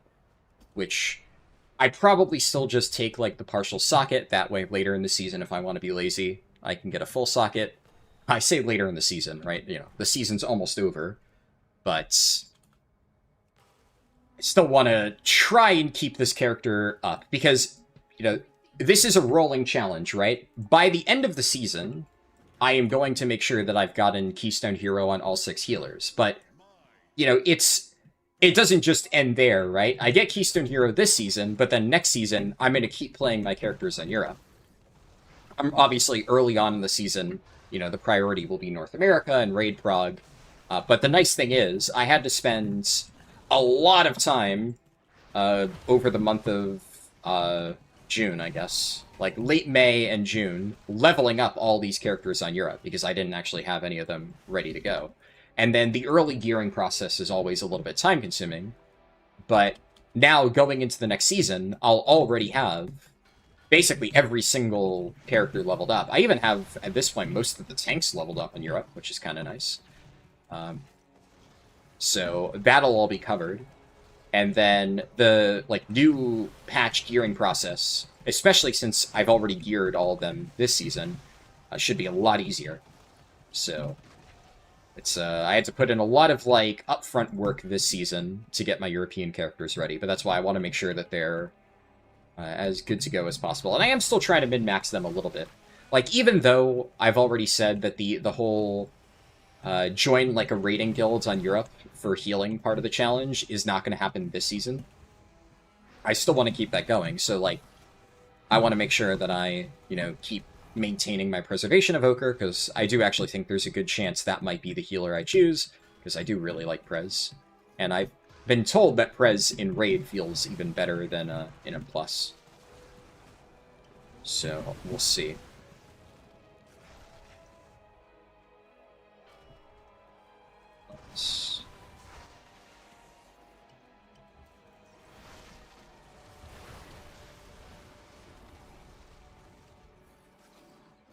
Yeah, I should be able to one-bang this. That should be fine. And... what's it called? I'm debating on what I want to do for the other tanks, though. Like I said, for Guardian Druid, I probably will... Or for Resto Druid, I guess. I'll probably do one run on Guardian just to get my key up to a 10, just to make that easier. That way, I'm starting off at a 10, and I don't need to, like, slog through having, like, garbage groups, and it takes, like, multiple hours just to even get my key up to a 10, which is, like, always the most painful part of the process. I'm very confident in my ability to literally hard carry a key up to 10, and then you get actual groups. Like, the run that I did like off recording this week to get a vault to my Preservation Evoker, the plus 12. It was one of the highest keys that I've done so far in Prez, and it was one of the easiest keys I've done on Prez. Like, nobody's taking any damage, everybody's using their defenses properly. Like, healing is just such a difficult role to learn so far, at least in my experience, because it's like harder at the early sections. And it's unrealistic, right? Like, early on, you have to heal through people messing up mechanics that normally would just insta-wipe you. But, like, hey, that's your job. If you don't do it, the group's dead. You have to heal tanks who don't use any defensives whatsoever. And normally, some tanks, you won't even need to pay attention to them. But, hey, you know, low keys? You're gonna get, like, that one Pit of Sauron that I had to heal, where there was the Prot Warrior that was just taking absurd amounts of damage, and there was nothing that I could do to keep him alive. But he was pulling super aggressively, he did gigantic pulls, and nobody got the interrupts, I was getting scooped up by the gargoyles, and then I'm supposed to at the same time heal the tank. Like, at a certain point, it feels almost impossible. Because everybody is doing everything wrong, and it's like, theoretically, as a healer, you can recover for those mistakes. If you play absolutely perfectly, maybe. And even then, like, there definitely is a level where like, no amount of proper healing can recover from somebody failing like an insta-wipe mechanic.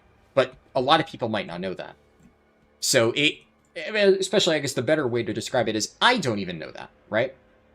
Like, I can say to myself that the situation that I just encountered in the N+ run, like, oh, that's probably impossible to heal through.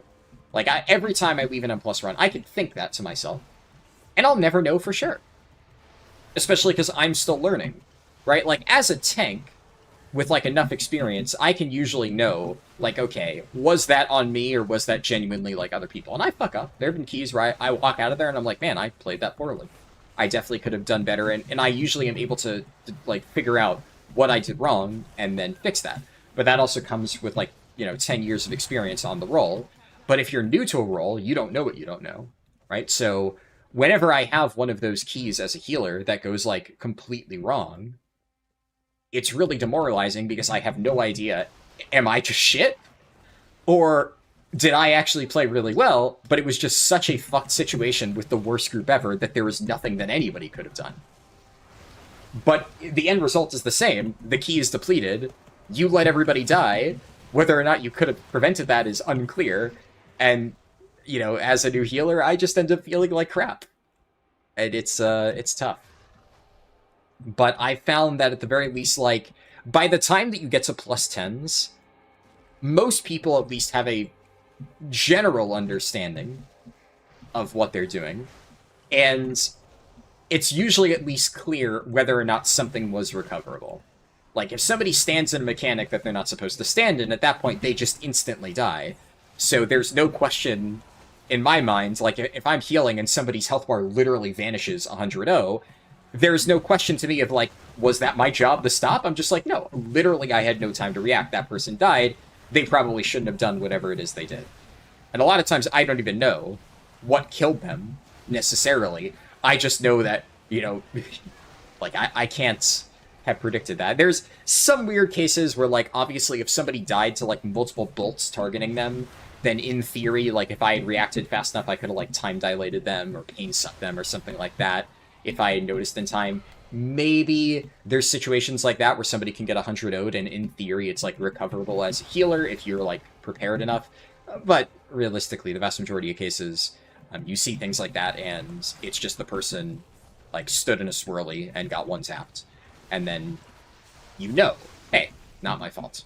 Whereas, like, in lower keys, somebody can stand in a swirly, get, like, chunked to, like, 20% of your health, and then if you don't react in time, they could die, and they might be like, heals? Question mark? And I don't know. I'm not good enough to know, is that my job or not? Where is... There's one more Nemesis pack. It's all the way up there. Okay. I'm never sure what the fastest way to get to those Nemesis packs that are all the way on the opposite side are. Probably just run to it. Doesn't really matter anyway. I need 20 50%-ish. Go back to the final boss.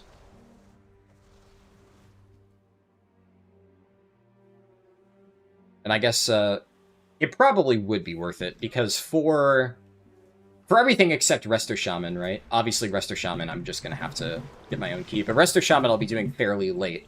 So by the time I do Resto Shaman, in theory, like, I don't know... I don't know how Raider.io would work here. Because on my Raider.io profile, I think it's the same, right? For North America and Europe. But it doesn't show my North American score. Even though that's flagged as my main. So I'll have to look into that, whether I need to, like, set up two mains, like a North American main and a European main. Like, how would that work? I don't know. I think if I have to pick one, it would probably be better to pick my European character, because at this point I'm not really doing any alt keys on North America. So if I do keys, like, on my Death Knight, then that has my highest score anyway on NA. So I don't need to have, like, my main score displayed. But I would like to have, you know... It's a lot easier to get into keys if you're, like, you know, not super geared, don't have much score, but it does say, like, main score 3k or something. At the very least, that tells people, okay, this is not a brand new player, this is an alt. Doesn't even need to be that high, it's just better than nothing. So, see if that's possible. I want to grab this. What am I in combat with? Really? I don't know if it's the critters that I'm in combat with. Okay. I gotta love that. Is it this void spawn? Oh, I think it is. Okay, whatever. Alright, can't get the Mislaid Curiosity. No, I'm still... I wonder if this debuff, Core Empowered, just keeps you stuck in combat. I've never realized that, if so. But that's honestly really toxic design, because that means that once you have the buff on you, you can't pick up a single Mislaid Curiosity, which... I like picking up Mislaid Curiosities, even though my Valera's max level. It's, you know, you usually get, after a while, a Beacon of Hope from picking all those up. And it's nice to just have a surplus of those for weeks when I'm not able to do praise on every single one of my characters. They definitely... I don't know exactly what it is. I wasn't sure at the start of the expansion whether or not they changed the drop rates. At this point, the expansion's been out long enough that I can say with absolute certainty the drop rates are much lower than in War Within. Because by the end of the season in War Within, I was sitting on a pile of, like, 50 or more beacons. You got so many of them, if you ran as many ults as I do. But right now, even on North America, I have, like, 12, 15, or something like that. And on Europe right now, I have 6. I've been opening up the same amount of Mislaid Curiosities as I did back in War Within. They just drop way less often. Which is, you know, a bit of a bummer, but also, in the worst case scenario, you can just buy them with undercoins, so... If I ever run out, I could just do that, but I also like to save undercoins, and yeah, I was about to say I can open that one up, but nope, I can't, because I'm still stuck in combat with some random shit. Love it. And what do we get? It is a weapon. Pretty much the exact same stats as I already have, so I don't care. And what do we get here? Yeah, I don't need any of that.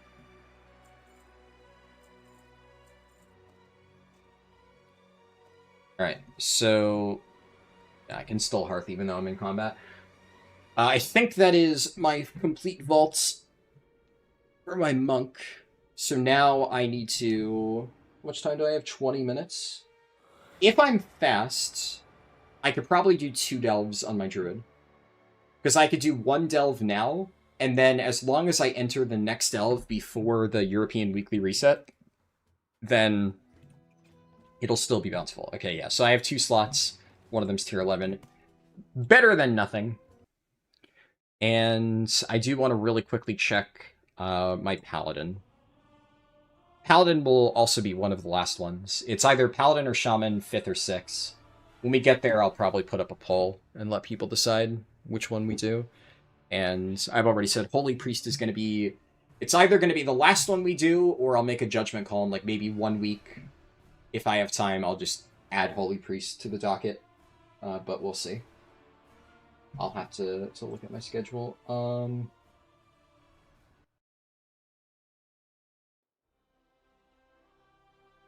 My guild leader posted an announcement about raid testing, which, I mean, he already explained in a voice, so I'm not too concerned. And what do we have? So I have 2 vault slots. Neither one is good.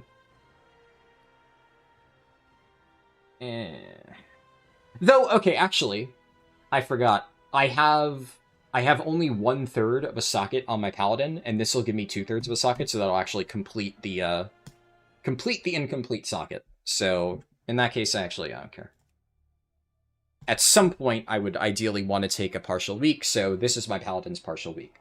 And then, as long as from every week here on out, I get like a full vault of my paladin, then I should be good to go.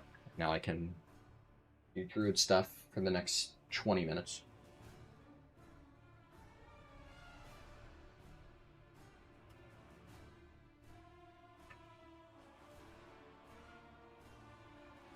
Let's see, while I load...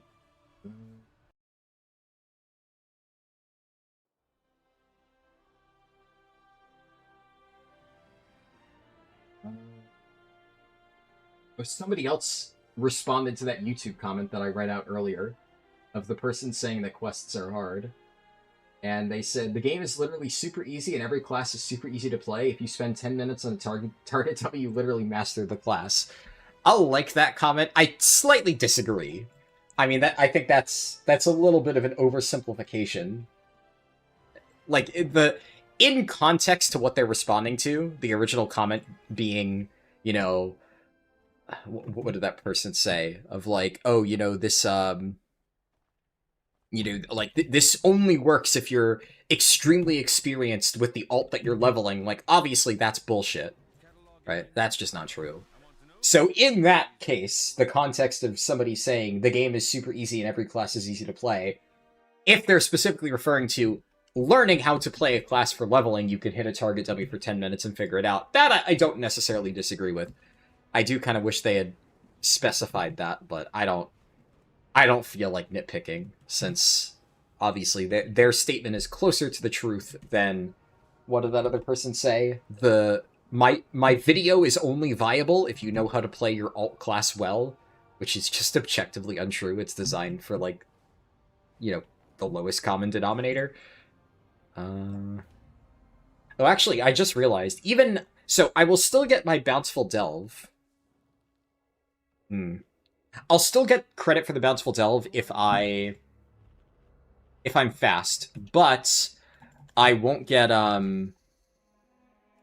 credit for the weekly. So I do need to be fast if I want to get extra value out of the, like, if I want to get another myth chest, for instance, that would need to be done before the actual weekly reset. So we'll see. Can I get that done? Let me refresh Mark of the Wilds. Okay. Let's see here.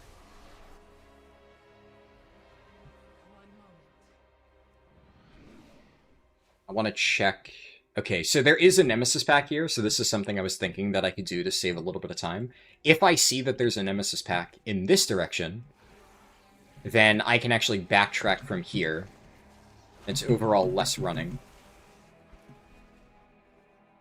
Come on, nice. You get interrupted. So now I won't need to do a full loop.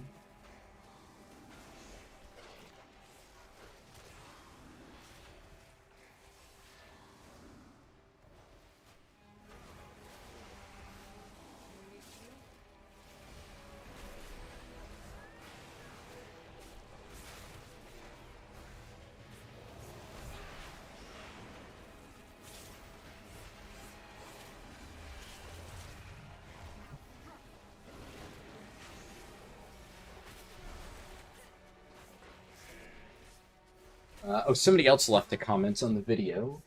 Just the thing, I got to level 84.5 when I barely got to Eversong. Is there any recommendations? Do I just go and do the remaining delves if that ever happens? And my response to that would be yes. Exactly what we should. Which, technically speaking, I did say it. I said that in the video, but, you know, it's fine. They asked their question nicely, so I'll give them a nice response. Anything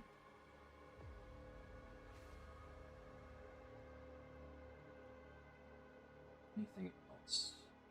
Nope, I think I've answered every... It's there. Okay. Valera did decide to pull all these mobs, so that's lovely. Thank you, Valera. But honestly, it shouldn't matter. So I know there's a Nemesis pack, not like in that room. It's not showing up on the map.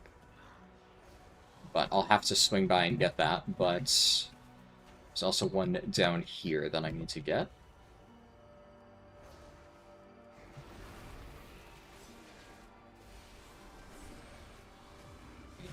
Are there any curios in this room? I could also grab these crystals.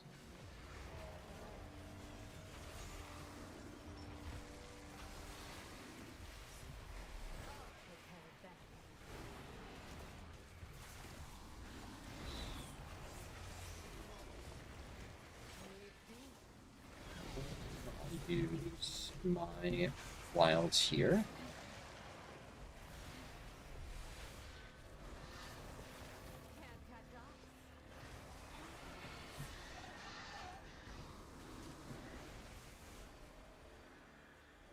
And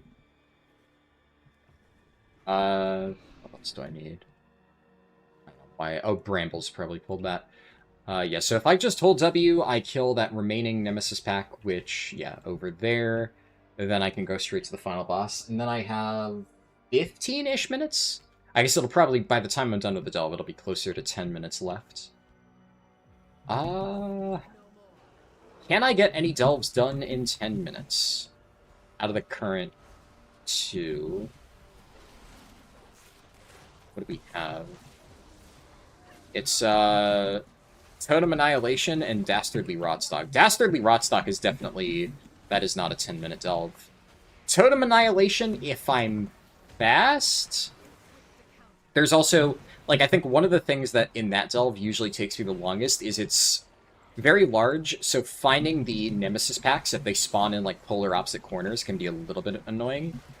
But I don't need to get the Nemesis packs. Like, I usually want to if I have time. Because it does give you... For the added time, usually it's worth it for the hero crests. Okay, now I can just run straight to the final boss. That...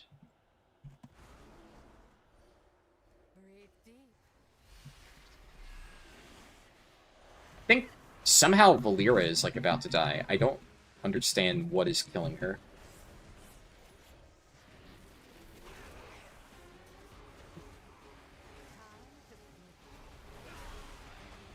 It's a little bit annoying.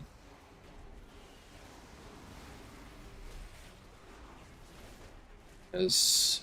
Okay, she's, like, off in the corner here. Okay, so she's just, like, hitting isolated mobs, and then getting threat on them. And then running away. Jesus Christ. One-shot that mob.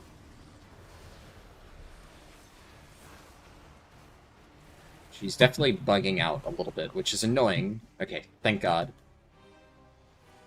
And just revive her now, and hopefully that, like, unfucks her AI. At the very least, she won't be, like, constant. I think she's trying to kite because she's almost dead. It's kind of annoying how bad Valera's AI is. But that's delves in a nutshell. The key feature has never really been well designed, which is one of the many reasons why, outside of the brief period of time where Tank Brand's numbers were just absurdly overtuned, Tank Brand was not really great, and then the rest of the expansion, like, he wasn't good, and Tank Valera is just actively garbage. Like, there's no real reason to ever use her. Even as a healer this time, like, I've actually had a very easy time doing delves this expansion, playing as a healer with just DPS Valera. Even regular delves, it's surprisingly effective. Which I do not believe was ever the case for me with DPS Bran when I did healer runs with it. He would never hold threat, but I've not had that experience on Valera so far. Okay, I don't need that stuff, so if I'm fast, I have about 10 minutes, I can do the delve in Zul'jin.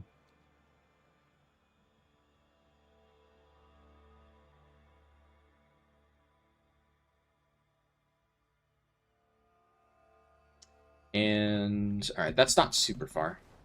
We're close enough. What did I get? I have... Okay, Warband's Piece. Withered Saptor's Paw. Already have that. Okay, I'll just vendor that.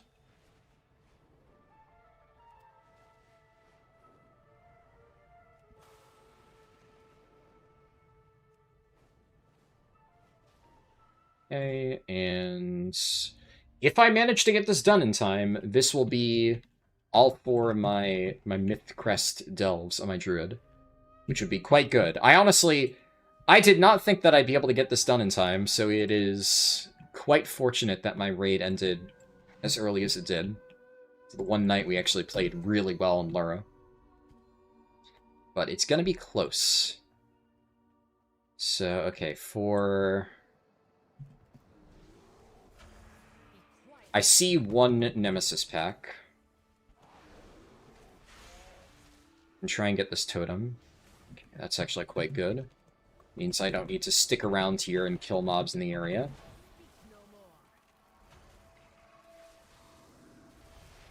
Put a beam there. Okay, the banner is over there.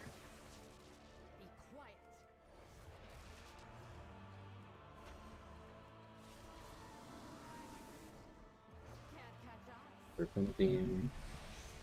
I get a ton of value, but that's fine.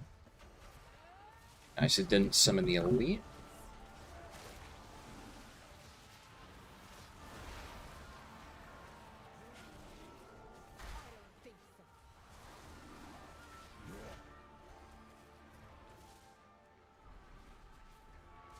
I might be able to get this, but yeah, no, I can't. There's too many casters.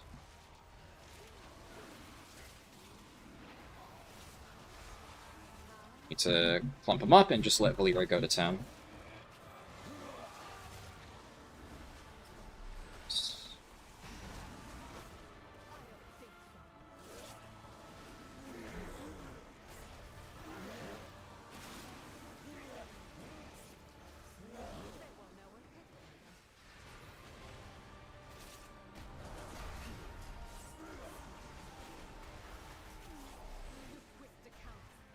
Worked out quite well.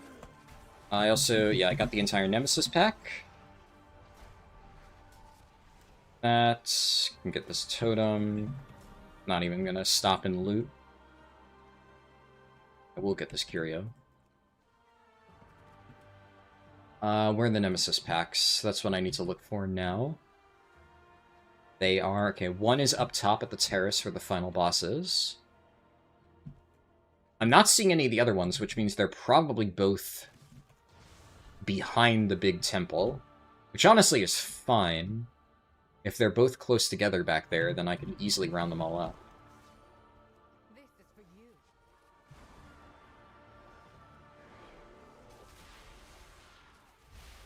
you.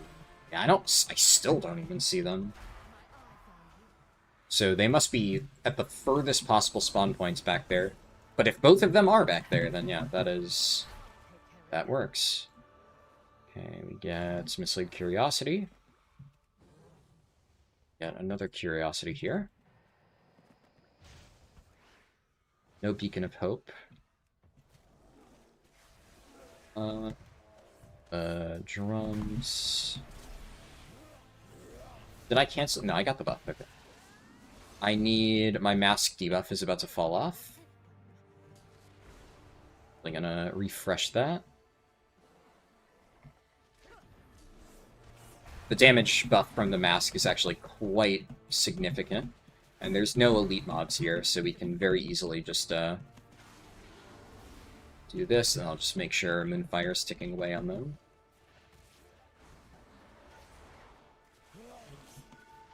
Any luck, Valera will just gonna mandate proc and finish this guy off. Come on. Since I have 5 minutes, I figure we'll greed from 2 Mislead Curiosities. Okay, yeah, so that's extra worth it.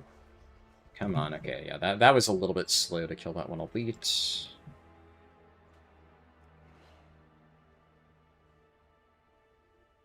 This. Okay, I see this one. This mask while I'm at it. Yes! Okay, actually, this is quite lucky. They're both back here in this corner.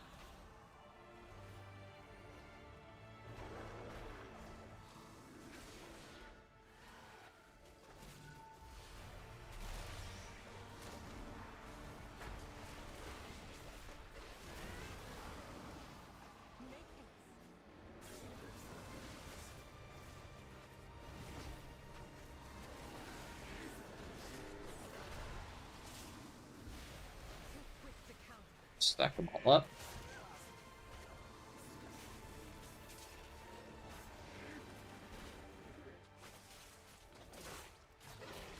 I have... yeah, I still have...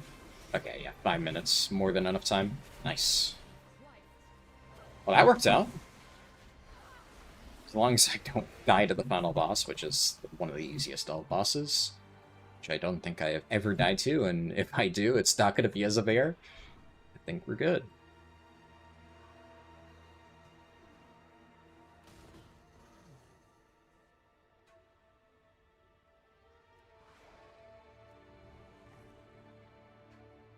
Just here, and I have my mask buff for 2 minutes. Yeah, so the damage on this should be pretty easy. Oh, and there's another mask right to the boss. Perfect.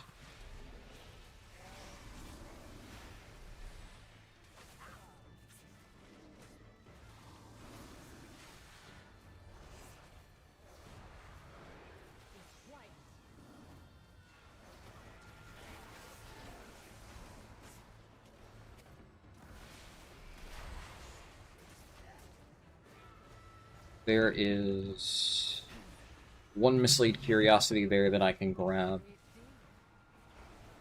Any others?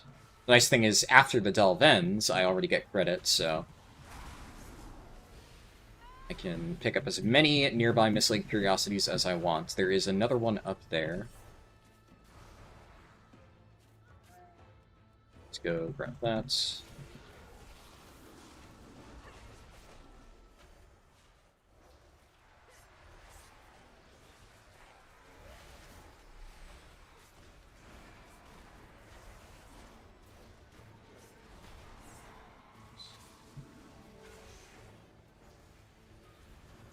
This way.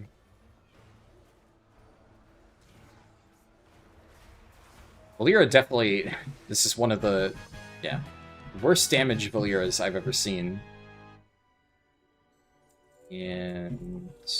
alright, that should be... yeah, Great Vault slot upgraded. Let me double check.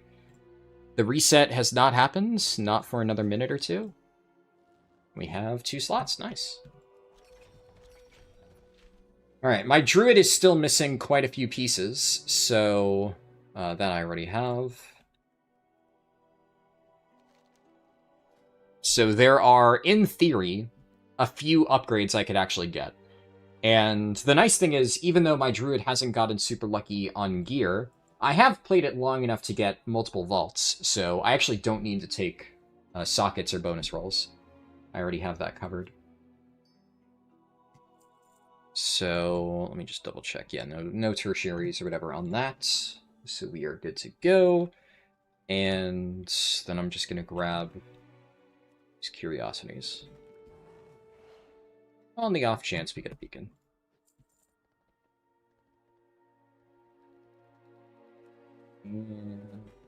So no beacon. Alright. Oh, in like 1 minute, we get to bust open the vaults. I think. I'm like 99% sure this is the European weekly reset. I think. But I haven't been playing long enough to know for sure. Also, I don't know if like daylight savings or something happened, then my timing is off. But if I check, yeah, okay, the world quests expire in 1 minute, so we're definitely good then. Also, one thing I can't remember, I have this quest at 2 out of 3 for the Crucible of Erratic Energies, like, upgrade thing. I can't recall if my druid has all 3 upgrades or not. If it doesn't, then I should probably do, like, 1 more world quest to get this done. But let's double check. This is... Okay, I have all 3, yeah. Was pretty sure, but I, you know... Keeping track of 6 brand new alts and trying to gear all of them at the same time is... It's a lot of work, because I have to get the Crucible on all 6 of them, and then I have to get the 3 upgrades in all 6 of them, and trying to keep track of which one's done which in every single possible case is...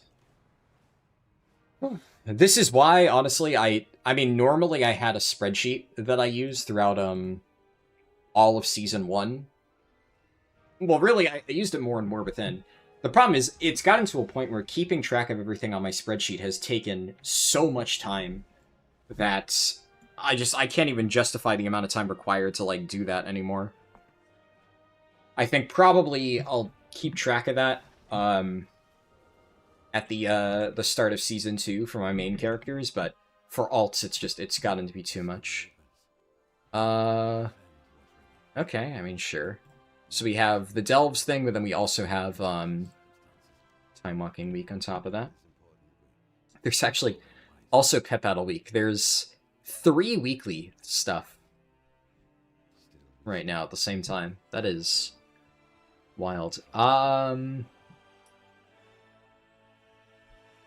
Probably I just pick the South Earls one and then kill 2 birds with 1 stone.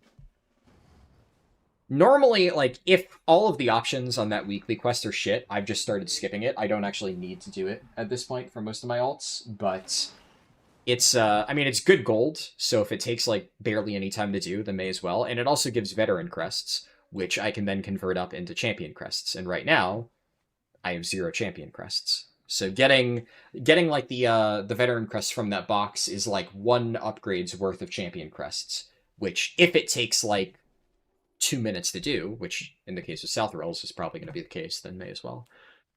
Now what do I want to open this as? I think, despite the fact that I'm going to be playing Resto Druid, I actually don't want to get a caster weapon out of my vault, because it's just a Delve vault on this character. And I'm going to craft a Mythic Resto Druid weapon. Or, well, a 295 Resto Druid weapon. So, if I get a weapon out of the Delve Vault, then I would actually want it to be a bear weapon. That way, whenever I'm playing bear, I can just use that. Obviously, I'll set loot spec, you know, I'm opening it as feral, because the tank trinkets are terrible. And actually, wow, I literally spoke it into existence. Yeah, I mean, that is exactly what I said I was hoping to see. Sure. It's, like, I don't really need to take a partial socket. While the gloves would be a slight upgrade, like Hero Track gloves. Gloves are, I believe, cheap for the Delve crystals. It's like 150. So I could probably just buy that. Whereas this is like, I think this is 200 crystals, so this is more expensive. And this will be beneficial while I am still farming Delves. Whereas, like, this is a trivial whatever upgrade. And yeah, I think that is overall solid vault. If I need to do like a +10 on this druid before I manage to get a key for whenever I do resto, then it'll be nice to at least have a decent weapon. So that is better than nothing. Now let's log over and check the other characters. So Paladin, that one is simple. We're just taking partial socket because I have 1/3. Let me take the others.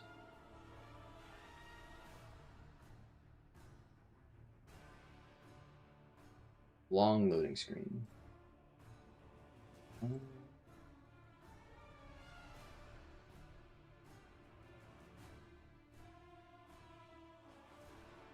Started the grinds. Thanks to Follow the Arrow, I have the full warband buff. Yeah, somebody just saying they started using Follow the Arrow and it worked out well for them. Alright, W. And... oh, there's another message in the...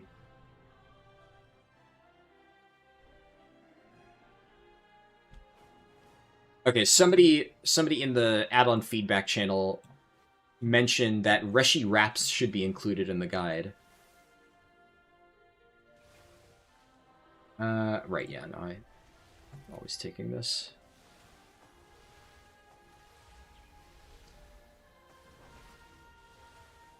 Which I'll respond to them and say, I've been using it in my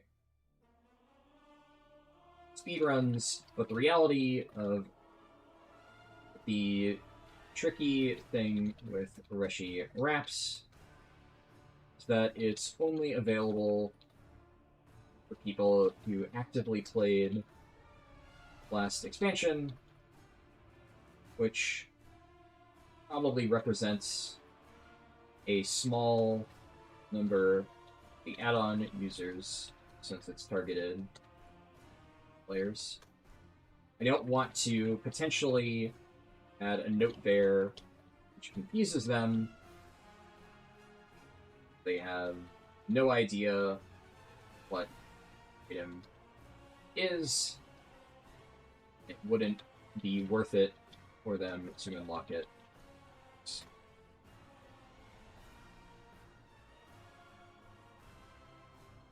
Yeah, it's tricky, right? Because I'm never going to add a step in Follow the Arrow that says, like, go pick up your Reshi wraps, because obviously the vast majority of people just won't have it. There's, like, I could add a note that says, like, if you have, or if you actively played Mana Forge Omega, you may want to stop and get that, but then...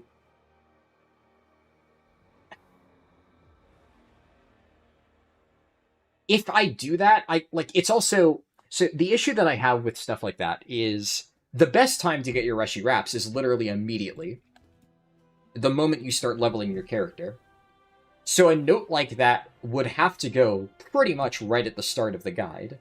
I could technically put it in at, like, the level 81 gearing section, but at that point, like, if I'm going to add a note to try and help people, I would want it to be in a position where it's actually going to likely benefit people.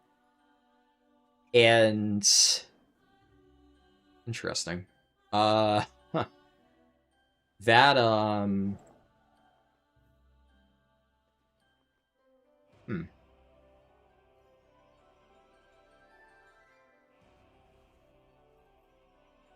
do I...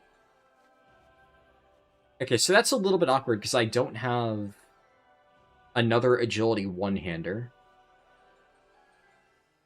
But it is crit verse, right? Which is good for Brewmaster. So if I did the same thing for Mistweaver, and I crafted... if I craft, like, a... so let's say I get enough Myth Crests, which I believe I probably have. Yeah, I have enough. So let's say I craft a 295 weapon. I could then fully upgrade any other weapons I have for free. So I could have fully upgraded, like, Hero Track Agi weapons that I could then use on Brewmaster. And then that way I still have my good weapon for whenever I play Mistweaver. The only issue is I don't have a second one-hander that I could use with this. But it's either a really good Brewmaster one-hander, or I take a partial socket, which I do not need. So, if this didn't have crit verse on it, maybe I wouldn't care. It's also a decent appearance, right? I don't really care about collecting transmog on Europe, but, like, that's actually... it's cool enough. And the issue is I literally can't use it right now at all. Just because I don't even have a second champion track one-hander that I could use on Brew. But I guess if I manage to get an upgrade, like any other one-hander, even if I see one off like the Zaran, I could buy like any sort of champion one-hander for Brew, and then that would improve my Brew weapons in this character, so sure, I guess.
So, responded to the other person in Discord. I think a good compromise would be whenever I add the 10 to 80 sections to follow the arrow, at the end of it, like right as you're supposed to hit level 80, I add a note there to pick up your Reshi wraps.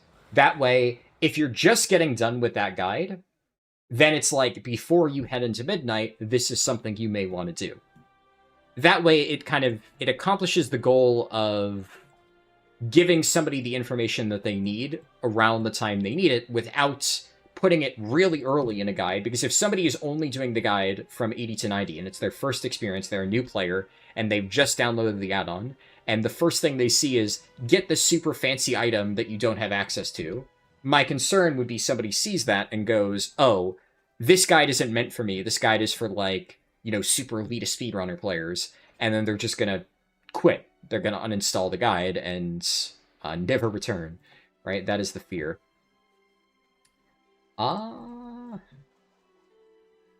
Okay. So, chess piece is not bad. That's actually something I need. What I will probably do for this shaman is... I don't know, like... I would take a partial socket on this character because it doesn't have many. I don't know if I need that, so I think the play here would be do my delves on my shaman throughout the week. If I get a hero track chest, then I take the partial socket. If I don't get a hero track chest, then I take that. And that's probably good enough to justify, but we'll see. I'll sit on this one for a bit. There is, like, potential merit there.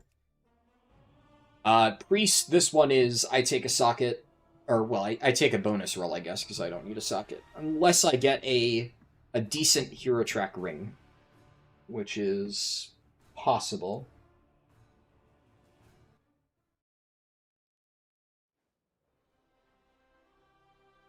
Very small number? A very small number for what? What was the context? Like a very small increase on the chess piece? Yeah, I want to open this as Shadow.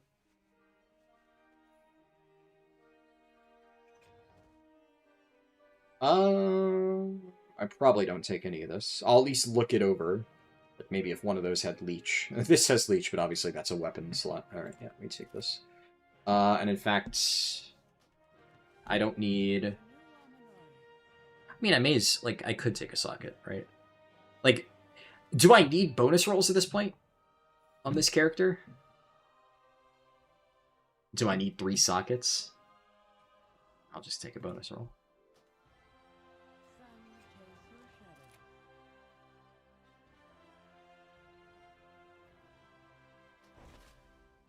I expected that to happen. Honestly, it's the I'm almost glad I didn't get a good ring, because there is a very real chance that when doing my weekly delves, I'll get a good ring. So this just solidifies my choice. I don't have to sit on it. Whereas, like, if there had been a good ring, then I have to, like, you know, I have to wait on the vault, wait and see, do I get something good from delves? But now it's just like, I take the bonus roll, and we're good to go.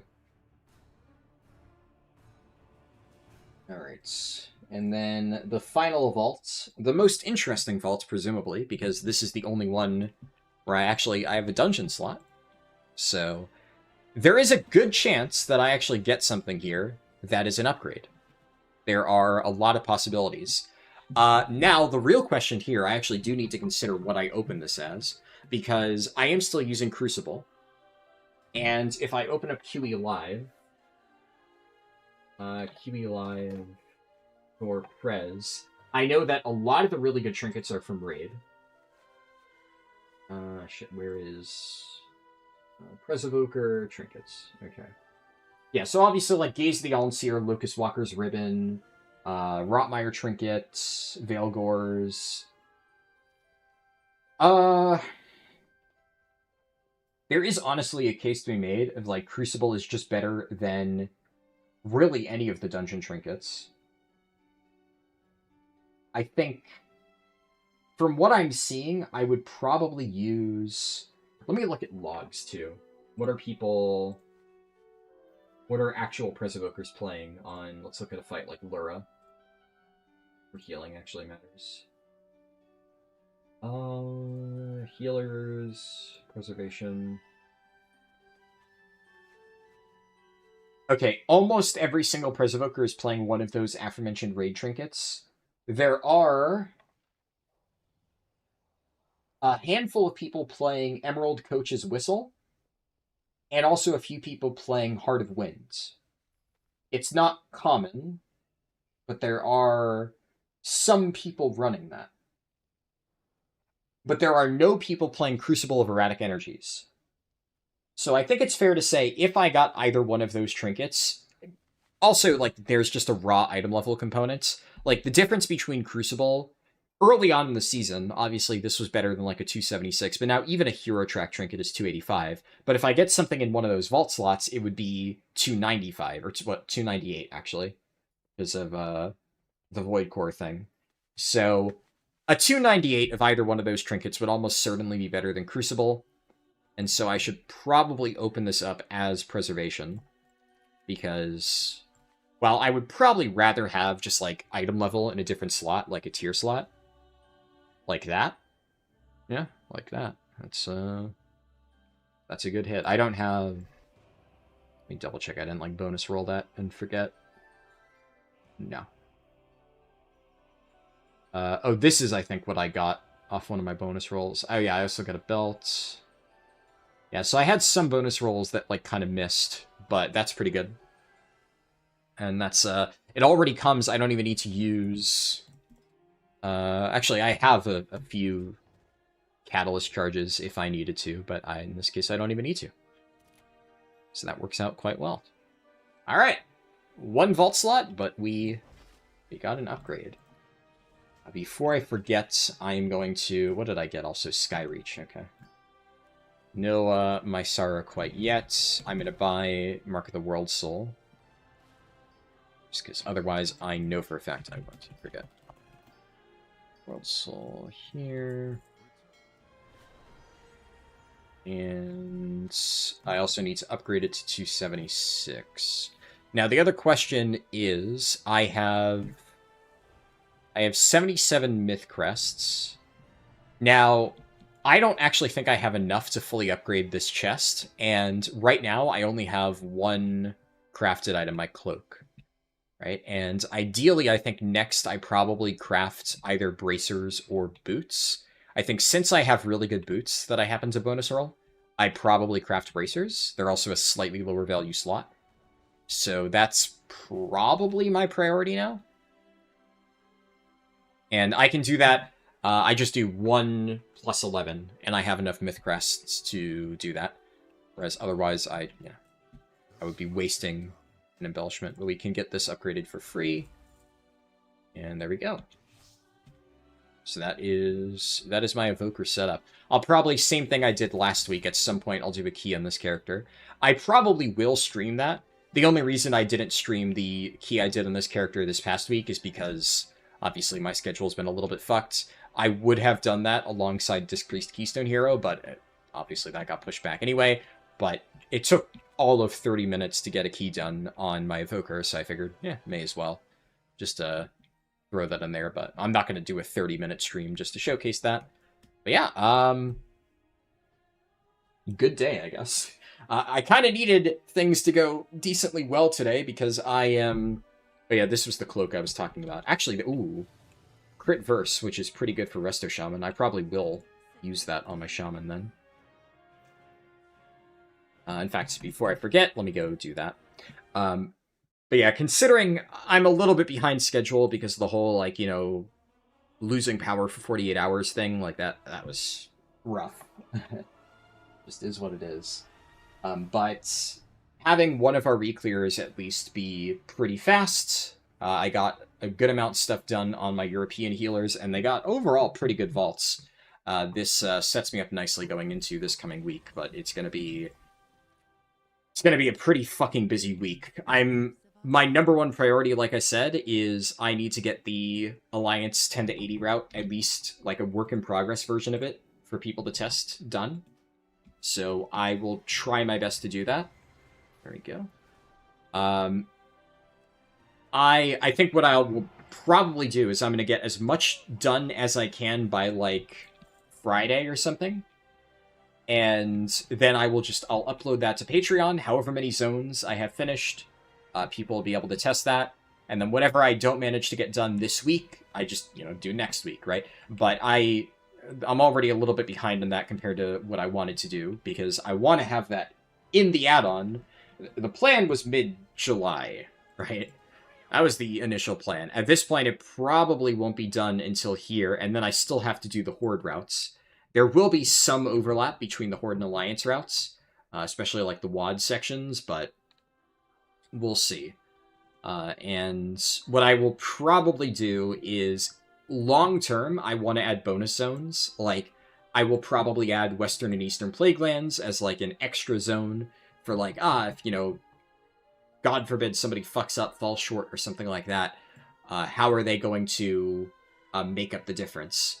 In that case, I will probably add that eventually, but that is not a priority for, like, the initial 12.1 release. I gotta make sure that I'm prioritizing, the most important things possible. And I still have a lot of, like, delve-related features that I want to get done, and I have to do a lot of delve testing. I mean, there's so much to do. I have such a fucking busy schedule. But that's the job, right? So, yeah. That's it for me today. I'll be streaming tomorrow again, because we have our second Reclear. I will be playing, I believe, my Guardian Druid for that, as usual. And we'll see if I end up doing anything extra after that stream, depending on how much I manage to get done during the day tomorrow. We will play it by ear. But yeah, thank you all for watching, and I will see you in the next stream.